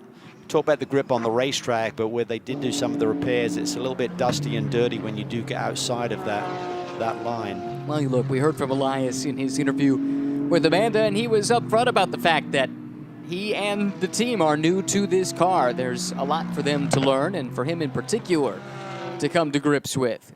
Well, I think we've seen so far this weekend when he builds up to speed like he did in that GTA qualifying session, did a really solid job. Started the race yesterday, made a little mistake. Early in the stint here, made a little mistake. So race conditions are different. You feel you've got to be on it immediately. So he's just got to learn where the threshold is so he doesn't push too far and step over the line. Ellis still stuck behind Adam Adelson, and Adam's running some pretty quick lap times, just below the 1:35 mark.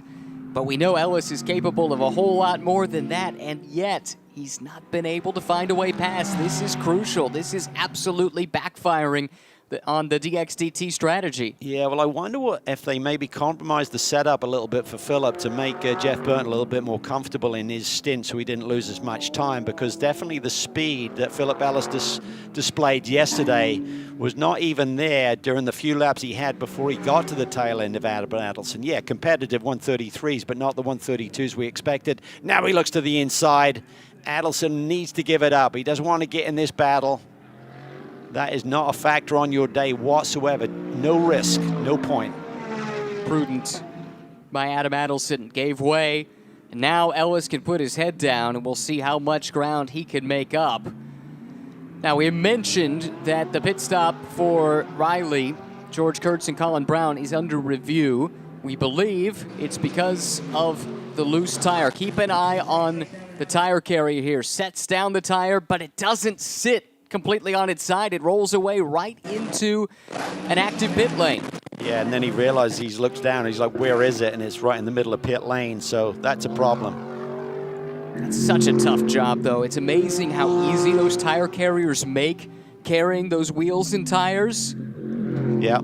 But those things are super heavy. It's like a putt that wouldn't drop, you know? You get a lip out, and that's what he essentially had there. So we'll see. That review hangs over this car, which currently leads in the Pro-Am class. George Kurtz now driving. He's got Scott Smithson behind him, about 5 seconds back, running effectively identical times. Those two identical in pace to the 10th of a second the last time by. This is Smithson here. Great result this would be for him. Yeah, and again, he's just got to really have a strong, smooth stint, no mistakes. They got a brilliant result on the cards here, particularly think about if Kurtz does get a penalty, that'll put Smithson in the lead in Pro-Am. And he's got about a 4.5 second lead over Samantha Tan. Last time by, Tan was 1 second faster, so he's got to keep pushing but not step over that line. Just one podium last year for Smithson and Sellers. But definitely this year, you made the point earlier, DXDT looks like they've come out with a fire lit under them. They've got their package pretty well sorted. And think about this, I'm not aware of how much testing Phillip Ellis has done with that team, but with the experience that he has with other groups that run that platform, maybe he brought something to the table in terms of setup that has pointed them in the right direction. I know the group has been working hard over the last couple of seasons to find that pace, but maybe Phillip Ellis has made that difference. That's right, Ellis drives for the team in the other car, along with Jeff Burton. Of course, that only helps this weekend, because as we talked about, they're going to be making the switch to the Corvette platform moving forward, starting at Sebring.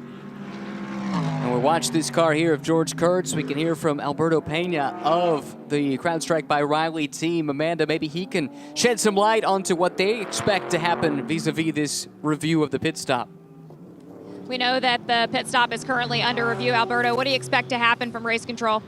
Well, unfortunately, it was a mistake, and we'll leave it up to the stewards to make the decision, but it was nothing intentional, and obviously didn't mean for that to happen. So we'll just see what comes down the pipe, and we'll be ready to take it as a team. You were overseeing that pit stop. Your reaction to it? And it's very unfortunate. I mean, we asked the guys to do a lot, working on the cars, doing the pit stops, so it's just very unfortunate mistake. And when it happens, like I said, we take it as a team, and we get better. Thank you. Thank you. I interpret that he's expecting a penalty. That was my interpretation too. So now George Kurtz needs to go, build as much of a gap as he can and minimize the time loss, if at all possible. I think Samantha Tan is absolutely flying, so if we think George Kurtz is maybe going to get a penalty for that, and that will put Scott Smithson in the lead, but that gap is now just 2 seconds because Samantha Tan just laid down a lap 1.5 seconds quicker than Scott Smithson did. Well, what does 2 seconds look like from the cockpit? There you go. On board with Samantha Tan. The car out the windshield. That is Scott Smithson. That is at the very least for second place. And if a penalty should fall, that could be for the Pro-Am win.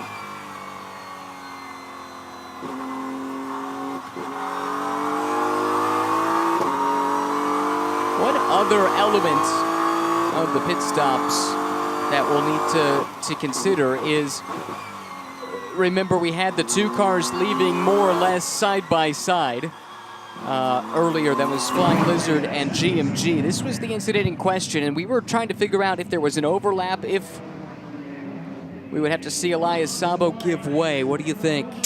It's tough to tell. It looked like for sure, but by the time that Sabo got up to speed, it looked like it cleared him in terms of Kyle Washington. So that was a tough one. I'm not sure how that can occur because he can't go any faster than Kyle Washington theoretically if Washington's at full 50K. There is a curve in the pit lane, though. Shortens it a little bit. It does. That's a tight one. Maybe too tight to call. Maybe they got away with it. As far as we know, that is not currently under review. And that'd be a tough one to have to try and give back because Sabo has, well, actually not as big of a gap as I thought. Washington only a couple seconds behind. In the meantime, this fight starting to heat up. Check this out. Last 3 laps, Samantha Tan has been taking chunks out of the advantage from Scott Smithson. And you're right, Cal. I think Sam's about as quick as anybody on the track, barring Phil Ellis right now. Yeah, so again, it's all dependent. Right now it's for 3rd and 4th overall, but with Kurtz running in 2nd and 1st in Pro-Am, if he gets a penalty, it can suddenly be for the win. So that is the added significance here. And Smithson just got to try and respond, find a little bit more lap time. He's done a really solid job. Haven't seen him blip at all in terms of any mistakes. Here we go. This is Phil Ellis on the march back through the field. He's making a pass around Ross Schwest there. That is for 11th. That is also a class position changing hands. So we're starting to see. Yeah, exactly. Starting to see Phil's charge through the field bear some fruit. For Ross Schwest, just his first weekend in a GT3 car. Had a win earlier today in GT America. Yeah, certainly been a great day for that whole group to get that first GTA win. So Samantha's had the pace. What you got to do is make sure you don't suddenly get into the same cadence of the car in front of you. You want to get there, pounce, and move on. If you suddenly sit behind someone for a lap or two, you can kind of almost get mesmerized by it, and you're putting the power down at the same point on the racetrack that they are versus where you were maybe a little bit earlier. So got to make sure you get there, make it clean, make it quick, then try and escape his attention if possible. The other element in play, these are aero-dependent race cars, and it does make a difference in terms of your lap time capability when you're following another car versus in clean air. I think that had a lot to do with Phil Ellis struggling to get around Adam Adelson earlier. It certainly can. I mean, yeah, unlike a GT4 car, there's a lot more dive planes and aero going on with these cars, so you get what we call that aero wash. So the car in front is essentially taking the air away from the car behind. Helps you in a draft situation down the straightaway. It's taking some of the drag off, but it's also taking downforce off the car at the same point in terms of the brake zones and certainly getting through the corners, particularly when you got those crests of hills where the car's already light. We saw this from Samantha a number of times last year. There was a Road America race that I think if there had not been a late yellow, she was the fastest driver on the track and was about to charge her way not just to a class win, but an overall win, quite possibly. Didn't quite work out that way with a late crash that brought an early into that race. But it is not surprising in the least to see her with some excellent pace.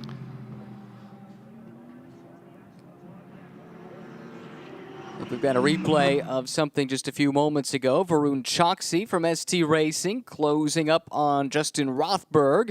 Ooh, Rothberg slips out of the preferred line, gets some dust on the tires, and it's about as easy of a pass as you're going to have at this level. Yeah, we talk about it no longer being a one-line racetrack, but if you really get out of bounds here, there isn't much grip at all. It's almost like ice because no one's been out there and there's a lot of dust. What we said with some of the track repairs, and turn 7 was certainly one of those areas. So Justin just missed his marks a little bit and made it really easy for Vroom to get that run. Choksi continues to impress, comes from an open wheel background. The F4 and Associated Series in the States a couple of years back. Now it's getting tight. This is where Samantha really needs to think about how she's going to make this happen. She's weighed him up for a couple of laps here, tried to figure out where they may have the advantage. They talk about that run from turn 6 up to turn 7 and down the front straightaway, but still hard to clear a car in that area of the racetrack. You can close a gap, actually getting by someone a little bit more difficult. Talk about these brake zones with the extra grip. They're a little bit shorter than they were last year, so you're not such a long duration on the brake pedal, where there can be some subtle differences there. Right here is where the BMW typically excels. Always has great power. Pretty even there, though.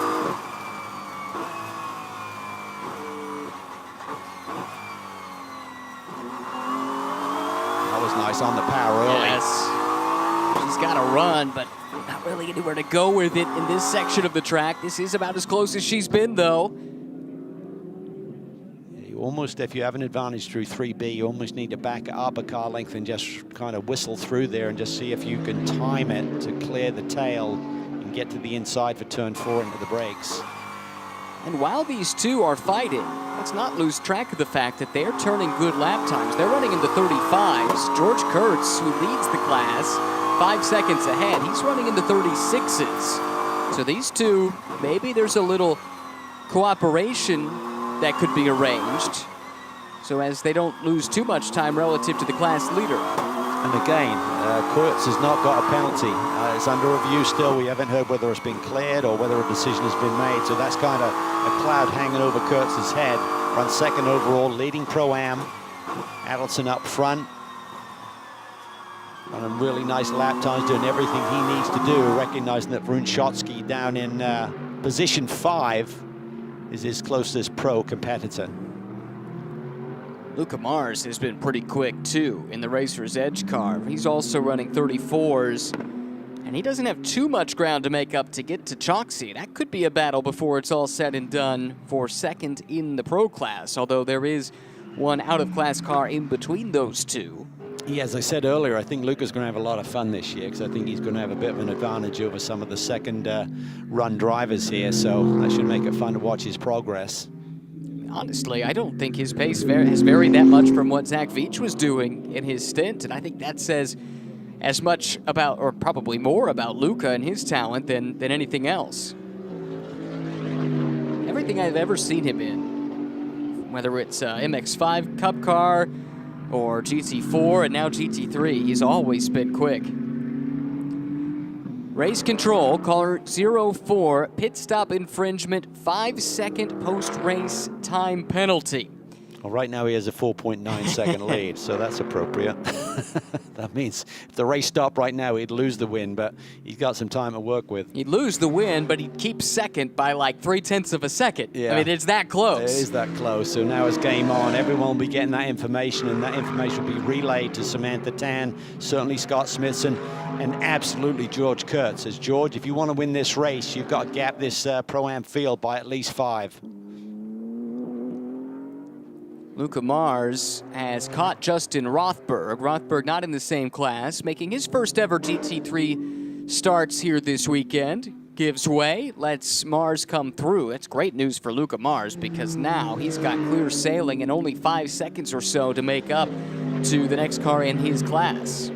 Yeah, and last time across the stripe, Fruhn ran a 135.1 and Luca Mars a 133.999. So approximately a second advantage there for the Acura. Ellis, by comparison, he is running 133.2s at the moment. So Luca within 0.6 of a second or so of a very experienced Mercedes factory driver. That is remarkable.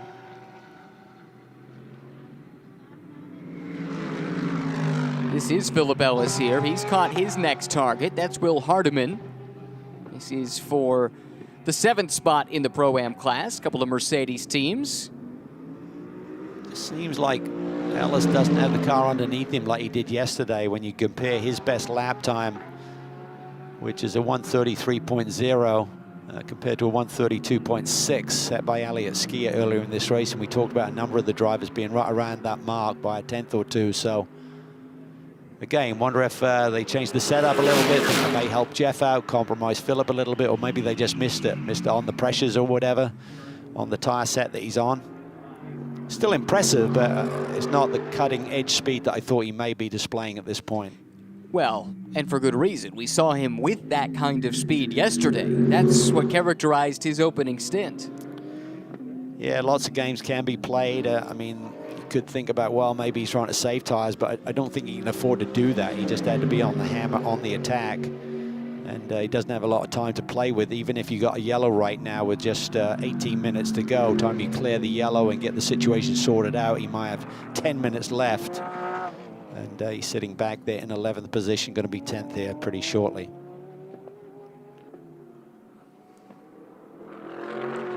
Really interesting that he's just not been able to scythe through the traffic in the way that I think they anticipated and certainly were hoping for with this roll of the dice. Yeah, I think that day one strategy works a little bit better than day two when you're trying to cut your way through the field. I mean, to have the advantage up front, clean air, and just get the hammer down and build a big gap for then your partner to deal with. But when you're coming from behind, as we've seen, you can have a fast race car, but developing that into quick overtakes is not easy.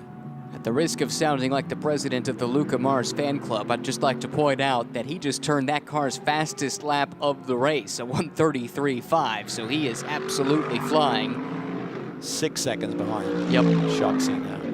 Here we go. George Kurtz runs 2nd overall. He's the leader in Pro-Am, but the gap back to 2nd is just 3.4 seconds. At least at the line the last time. Let's check it here this time, and this matters because there is that 5-second time penalty that we talked about that hovers over that team. So let's check the gap.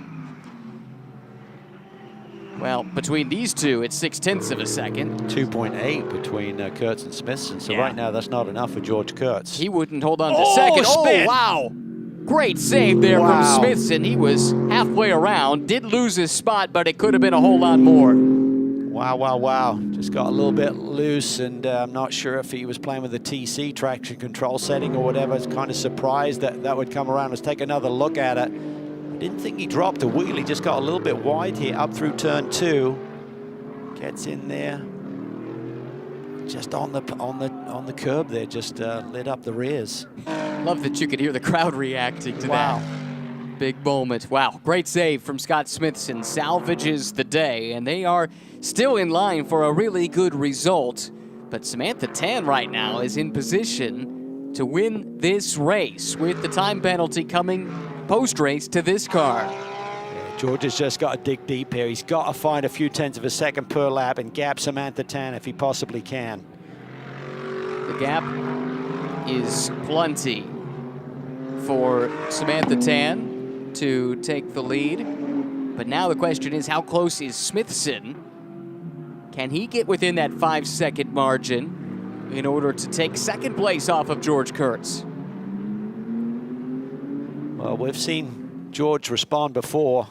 He can really perform when he gets into his rhythm. So I'm sure they were talking about it. Maybe that was a distraction, just knowing that the penalty may be coming. Now they've got the penalty.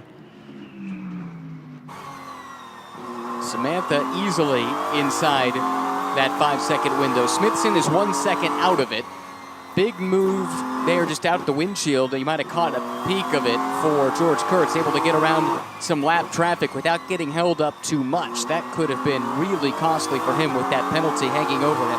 Yeah, just to clarify, Samantha Tan is just over 3 seconds behind, and Smithson just over 6 seconds behind Kurtz. Yeah, so Scott's got to make up another second or thereabouts to be in a position to take advantage of Kurtz's penalty. Meanwhile, utter domination from Wright Motorsports. Adam Adelson and Elliott Skier, it feels like we've hardly talked about them, but that's because they have been in firm control of this race from the very beginning. That can happen sometimes, right? When you're out front, whatever championship you're in, whether it's Max Verstappen dominating Formula One at the moment, sometimes you don't see very much of them, but that just means they're executing perfectly, just like Skier and Adelson are doing here this weekend. The opening 2 rounds of this championship. Realistically, the most exciting part of their race has probably been Philip Ellis trying to unlap himself. Other than that, really, there haven't been any other cars in their zip code. That's hard. You know, Adam Adelson is a great little racer, and I'm sure he didn't want to give anything up, but the team had to talk him through that one, just let him go. You got no skin in this game to try and protect from him.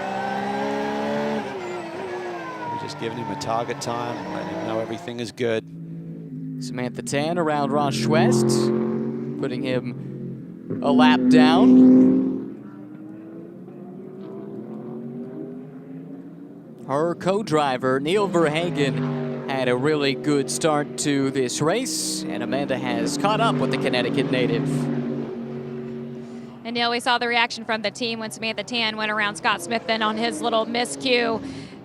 Technically, it is in the good to your favor now with George Kurtz's penalty, or with the team's penalty. What makes Samantha Tan so good? Yeah, I think it's the ability of, looking over the data last night and, understanding, comprehending, and getting a feeling of where she can improve. And I think that's something that we worked really well with last year.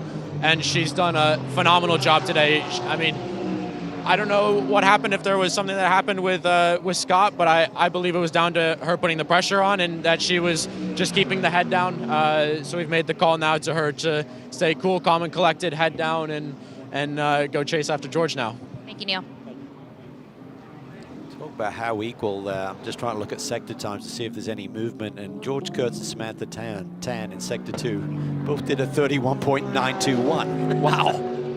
It's just crazy that these cars are so equal. Well, and Samantha has to know that she doesn't need to make the pass on the track. If she just runs where she is, she can see him, she can gauge. Okay, they're telling me I got a 2-second lead. I can't afford to let too many car lengths.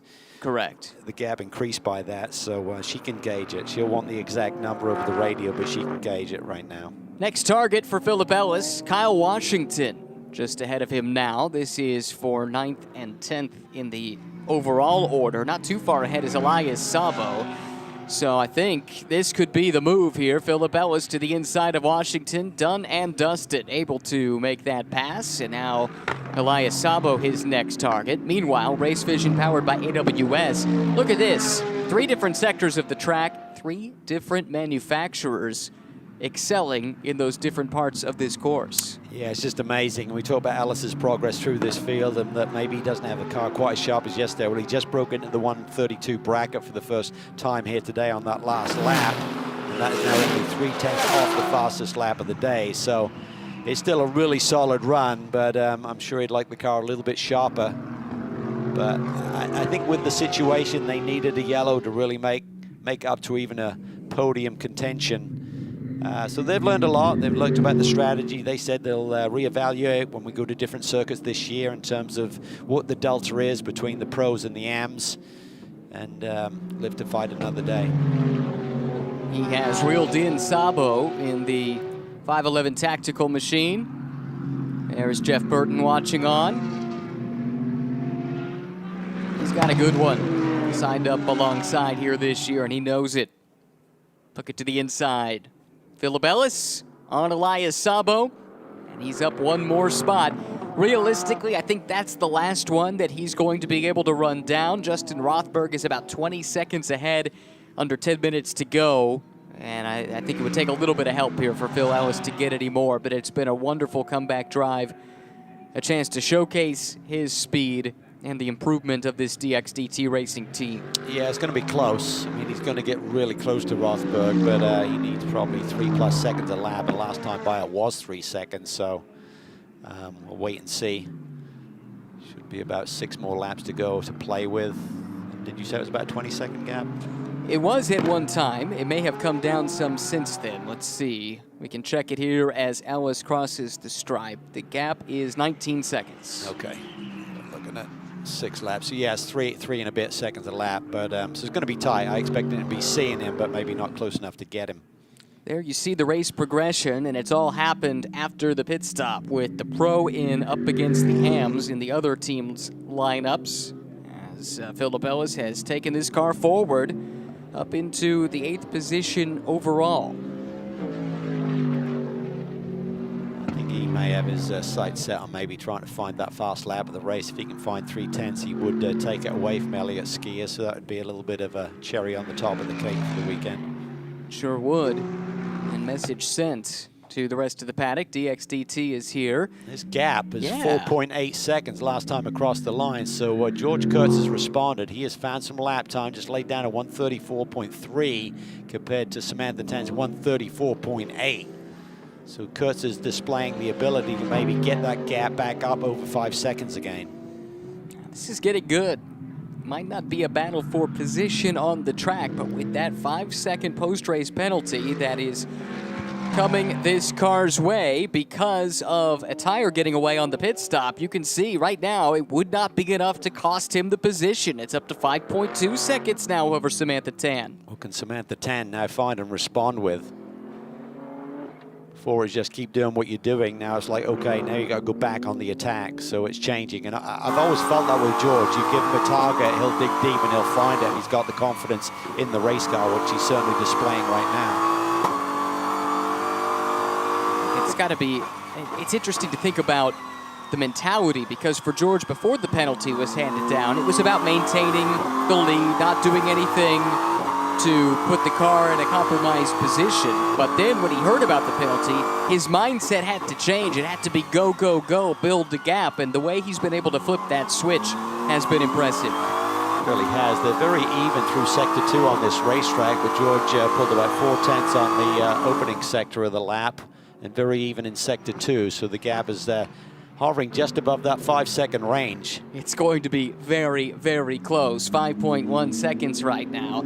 This is going to be for position 2 if Luca Mars in the red Acura can get there. This is the fight for second in Pro. Yeah, and he's about 0.4 of a second faster than Choxy right now, so game on. That was in clear air. It's about to get more difficult for Luca Mars, who might have lap time in this car and track experience in this car, but not much race experience aboard an Acura NSX GT3 Evo.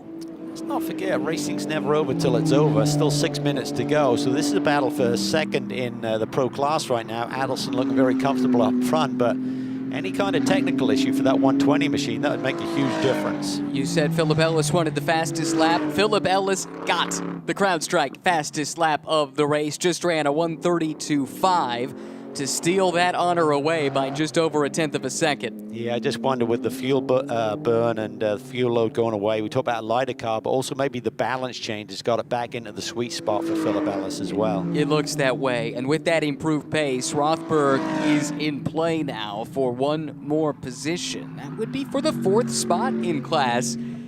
Tell you what, this could still end up working out all right for a pretty decent day for this team. Yeah, it's a really good run. Be just off the Pro-Am podium, but yeah, fourth would be a brilliant run in class, and it's going to still be tight. I think Rothberg, he's got to dig deep here. He can't afford laps like he just turned on that last one at a 137 range, but if he runs the laps that he has been seeing earlier in the day, he may be able to hang on.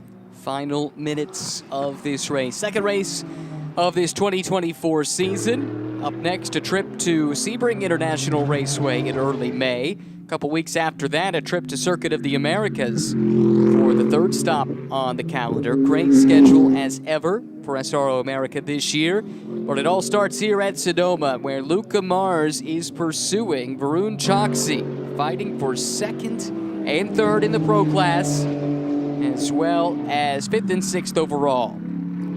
Choksi's looked rock solid here. Hasn't put a foot wrong. Really impressive young man. The team knew immediately that when they tested with him, boy, this kid has some talent. Felt immediately home in this BMW, and as we said, we got Bill Auberlen so many years behind the wheel of the Rondell emblem to steer him in the right direction. Bill will be doing the coaching here, trying to help Varun to the finish. Can he hold on for a runner-up result? Meanwhile, the youngster from Pittsburgh, Luca Mars, continues to shine. Seems to have stabilized a little bit, doesn't it?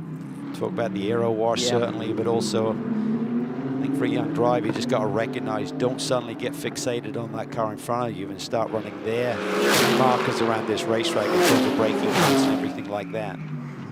Just to keep you updated on other battles as they develop, George Kurtz now leads Samantha Tan by 6.2 seconds. That's more than enough to hang on for the win in the Pro-Am class.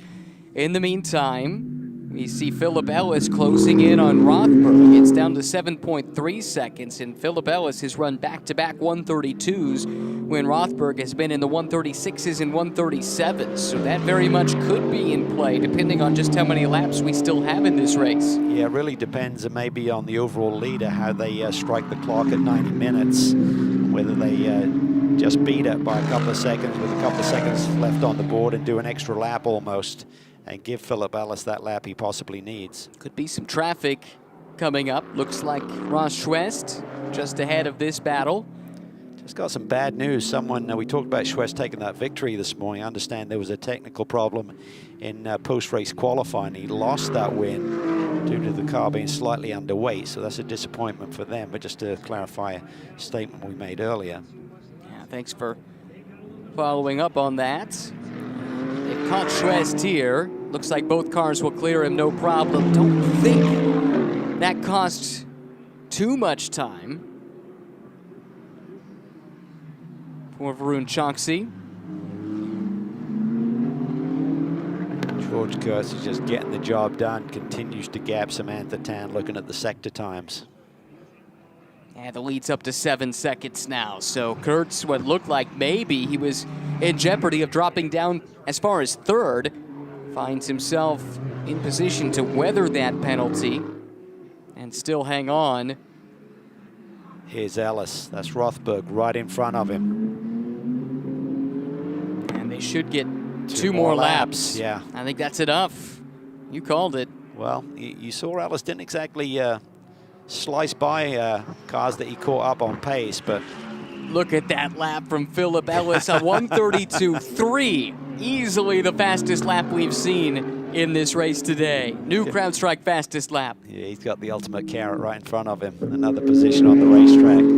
What a drive. That lap time you saw on the screen is correct, but it was Philip Ellis that set it on the last tour of the track. That's his target right there. Black and blue BMW. Coming to the white flag, though, your overall leader, Adam Adelson, looking to sweep the weekend. His first weekend in the pro class alongside Elliott Skier, and it has gone to perfection. Adelson cresting the hill. He's got less than 2.5 miles to go. Superb performance by the whole group. And this battle continues as well between the two youngsters. Kurtz and Tan still 7.3 seconds between the two of them here on the final lap. There is that 5-second penalty that hangs over Kurtz, but he's in a position for it not to mean a whole heck of a lot. Ellis, in the meantime, has caught Rothberg, and he's got just over a lap to get this move made. It's for 4th in the class. Rothberg goes on the defensive. Ellis not willing to take a dive up the inside here this time. Yeah, this is not the final lap for these drivers. It is for the overall leaders, so they've got one more lap to go, and Ellis has one more lap to try and make this position. 4th and 5th in class take the white flag here at Sonoma. This is going to be a battle down to the wire. The DXDT alternate strategy starting to pay dividends late in the race with the pro Philip Ellis chasing down debutant Justin Rothberg. This is for P4 in Pro-Am. One step off the podium, but still a brilliant drive, brilliant effort by the whole group. At the front of the field, though, what a weekend. Sheer dominance from Wright Motorsports. Elliott Skier and Adam Adelson got the job done behind the wheel. Through the final corner for the final time, the checkered flag waves for Wright Motorsports. Adam Adelson and Elliott Skier win race 2 at Sonoma. George Kurtz coming across the line, and on the road he wins in the Pro-Am class, but we'll have to check the gap as Samantha Tan comes to the checkered flag. Let's check and see, is it under 5 seconds? It is not. So Kurtz with the win in Pro-Am. Tan comes home second. Smithson looks set for a podium result. In the meantime, Choksey will hold off the hard-charging Luca Mars. 2nd and 3rd in the Pro class settled here in the final few laps. Side by side, here comes Ellis. This is forceful, shortcuts the chicane. All the stewards are gonna have to look at this one. He keeps his foot in it though. I think that one's probably going to get reversed post-race, but just in case, Philip Ellis will take it. Oh, or is he gonna try and give it back? Nope, doesn't look like it. Rothberg goes in deep. Ellis puts the power down, and at least on the road, he will finish 4th, but the stewards will surely take a look at that overtake. There's the checkered flag for Philip Ellis and DXDT Racing. Justin Rothberg for Turner Motorsport finishes just behind. Let's look at it one more time, Calvin. This one, curious what you think. Yeah, he only had 2 more brake zones to play with. He goes to the outside, now he's gonna flick it back to the inside, I think. Oh no, he tries to go around the outside here, and this is how it develops. Nowhere to go with that. So I think Rothberg did a really nice job of defending, and I think they're just going to look at it as shortcutting the circuit, and I'm sure he's going to have to give that position back in the final results. Well, they're in the same shot, your 2 winners here today. Adam Adelson overall and in Pro. George Kurtz in Pro-Am. Fantastic weekend for the pair of them. We saw that from Elliott Skier in the race yesterday. He knows when he's on camera. Apparently Adam Adelson does too. Really well done. That's a pairing to watch for a long time to come. They've got big time plans for Adam Adelson and his racing career, and he looks like he's up for it. Great job by George Kurtz, just digging deep, finding that extra lap time that he hadn't seen so far during the race, knew what he had to do. Team were on top of the situation.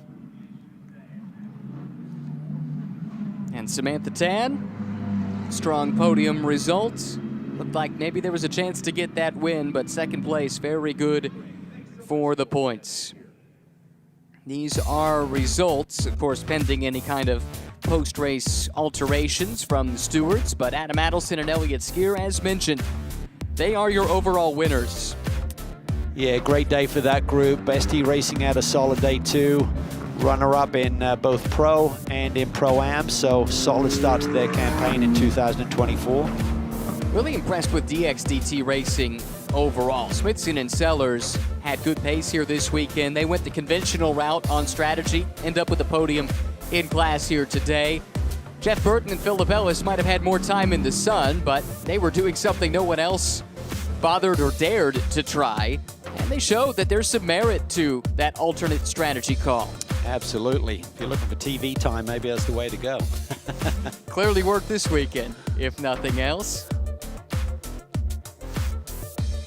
Well, what a weekend to kick things off here at Sonoma. There's a look live in Victory Lane. You can see the smile under the helmet from Adam Adelson.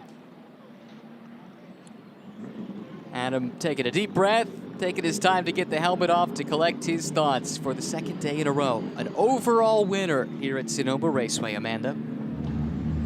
I think he's taking in the moment, Adam. We always appreciate that hang 10 sign that you guys give into the in-car camera. I know you're looking for Elliott, but you guys sweep the weekend here in Sonoma, and you shared it alongside your mom. Talk about these moments for yourself. Oh, man. It's a dream come true. To be thinking I'd be racing in the pro class in my second year of GT3, I didn't think I would even be here, and to be able to sweep a weekend, on our first go around, that's just incredible. I want to say huge thanks to the whole Wright Motorsports family. Porsche gave us an amazing car, which absolutely loves this track. Which absolutely is mega to drive around this track. Like I made his job easy yesterday. Well, not easy, but as easy as could be expected. He made mine today easy. So huge thanks to this guy too. Elliott talks about making your day easy. You get to flex your talents against some of your contemporaries. How fun is that for you? Oh, it's incredible, right? And it's not just the competitiveness out there, but to have the team we do, the co-driver I have, this car, this track, a beautiful day, and then to go out there and to compete and to do well, like these are the days we live for. And to do it with Wright in a Porsche, with Adel, just a perfect weekend. So we're just keeping the momentum going and just enjoying every day and executing as we do, and it's just a beautiful day out today. Congratulations to Wright Motorsports leading the pro class after event 1 here of the 2024 Fanatec GT Series. You can see Bill Riley give a hug to George. I'm coming directly to you. What changes for you when you're under pressure, George? Well, I think these guys just said, hey, we got a penalty and hammer down, so I just really wanted to focus and click off the laps. And I had a little bit left in the tank and gave it everything I had, quality laps at the end, and we built a gap, but I knew I had to win by more than 5 seconds. And, guys give us a great car, and it was really good at the end, so I ran some of my fastest laps, just hammer down. And Colin, the next stop we'll see for this series is in Sebring, and I was just talking to Elliott about you guys racing against your contemporaries. Talk about the intensity it is in this class right now. Yeah, definitely an intense battle. It's man, it was a great result. Super proud of GK. What a drive there at the end. That was a really impressive laps. And, big hats off to SRO and Sonoma. They did a great job given our, kind of crazy weekend. But in the end, we had some great racing, and really proud of this CrowdStrike Riley team. And, definitely that was one GK earned for sure. That's going to go down as an asterisk to GK. That was awesome. Super His cool. last lap was basically a second off of yours. How good is he? Yeah, he did a great job. That was like qualifying pace for him at the end. So, yeah, super impressive, and what a fantastic drive for sure. Celebration weekend for our event, provided and protected by CrowdStrike. Huge weekend for CrowdStrike as ever. A big component of their partners are here on site, and they got to see the boss man do what he does. Maybe not best. He's pretty good at running that business, but certainly he is a remarkable talent, as we've seen behind the wheel. Yeah, I think Amanda called it best. Put him under pressure and he performs, whether it's in the boardroom or on the racetrack. Now let's look back at this race that we saw here, the second of 2 here this weekend at Sonoma Raceway here in California. Race 2 highlights, and it all started with the Wright Motorsports car up front. Elliott Skier scampered away, consolidated that lead, and never was challenged. Colin Brown able to slot in second overall, the lead in the Pro-Am class, and they would go on to get the win. Some good battles, though, throughout the field. Kyle Washington, Elias Sabo going side by side. Also had this big dive up the inside early. Bill Oberlin on Zach Beach in the early stages. Close call coming out of the pits. Ultimately, no harm, no foul was the call, but the GMG and Flying Lizard teams very, very even in the pit lane. This was Philip Ellis trying to charge back through once his stint began, unlapping himself. He ultimately did so and fought back to finish in the top 5. A couple of cars, BMWs, further back in the pack, squaring off. And then this, Scott Smithson with a big moment late in the race. He was running second at the time, ultimately loses 1 spot, but it could have been a whole lot more. Final lap, last ditch attempt for Philip Ellis to get by Justin Rothberg. I'm sure that's under review. We're waiting for more information there, but as you can see, Adam Adelson picked up the win along with Elliott Skier, capping off a perfect weekend at Sonoma Raceway. Podium celebrations underway. Smithson and Sellers side by side on the right-hand side of the screen. Tan and Verhagen finishing second, and your winners, of course, George Kurtz and Colin Brown. For Smithson and Sellers, I mean, they've got to love this. It could have been a little bit more, no question about it, but they had one podium all season last year. They've matched that in one weekend now. Yeah, and bittersweet, right? Because they're now going to test a brand new race car just as they're getting their hands around, or head around this and what makes the AMG tick. But I'm sure they'll evaluate. I'm sure they've got options. I'm not sure how committed they are to running the Corvette immediately. So if they need a bit of time to go work out the wrinkles with that race car, maybe we'll even see that Mercedes in action again for the next rounds of this championship. The thought's got to creep into the back of your mind. As strong as they were here this weekend, do you really want to change something that's working? But that said, there's so much excitement around that Corvette. And I know they take a lot of pride in the fact that they're going to be the ones to drive it. Yeah, it's exciting times, and certainly the Ford Mustang, new GT3 car from them, potential for that to be in our paddock before the end of the season. So as Amanda alluded to, American muscle is on its way. Certainly so. That's the ground staff here at Sonoma Raceway. If you didn't know, in lieu of lawnmowers, they've got a flock of sheep that do the job for them. Always popular when we come out here to this racetrack. And they've got a great view up in the hillside overlooking the circuit. Look at all the fans down there in the paddock taking in the podium, celebrating with the team. I bet that is Adam's mom. Yeah, Amanda said she was dressed like the car. I think so. Well, she's got to be thrilled. Absolutely, big supporter of her son's racing endeavors, and he deserves all the support because he is absolutely performing at the highest level. Well, he was pretty good in Pro GT4 America, made the jump to GT3 last year. And this is true. Some drivers just click with the extra downforce and extra power, and he appears to be one of those. He really does, and he's having the time of his life. He and Elliot are such great friends, great chemistry there in Wright Motorsports, top-notch effort. They know how to tune one of these Porsches and get the most out of it. So happy days ahead. I don't see anyone really kind of dominating them. It's going to be a challenge, but they're certainly the favorites at this stage of the season. Well, you look at the pro class, and they are the one constant from last year. Same team, same driver lineup. I think the other two have potential to bring the fight to them, but there's going to be a learning process with ST Racing bringing in a brand new car for this year. So new crew that goes along with that. A couple of new drivers as well. Racer's Edge, a team and car that we're familiar with, but two new drivers in there that are going to take some time to get acclimated. Yeah, and that's the key, right? So if Adelson and Skier get off to a solid start and continue this sort of form here in the early rounds, maybe they can build a lead even if the others get on pace. They're going to struggle to challenge them for the championship title. But it's a long season, lots of things can happen. And it's typically a roller coaster in many ways.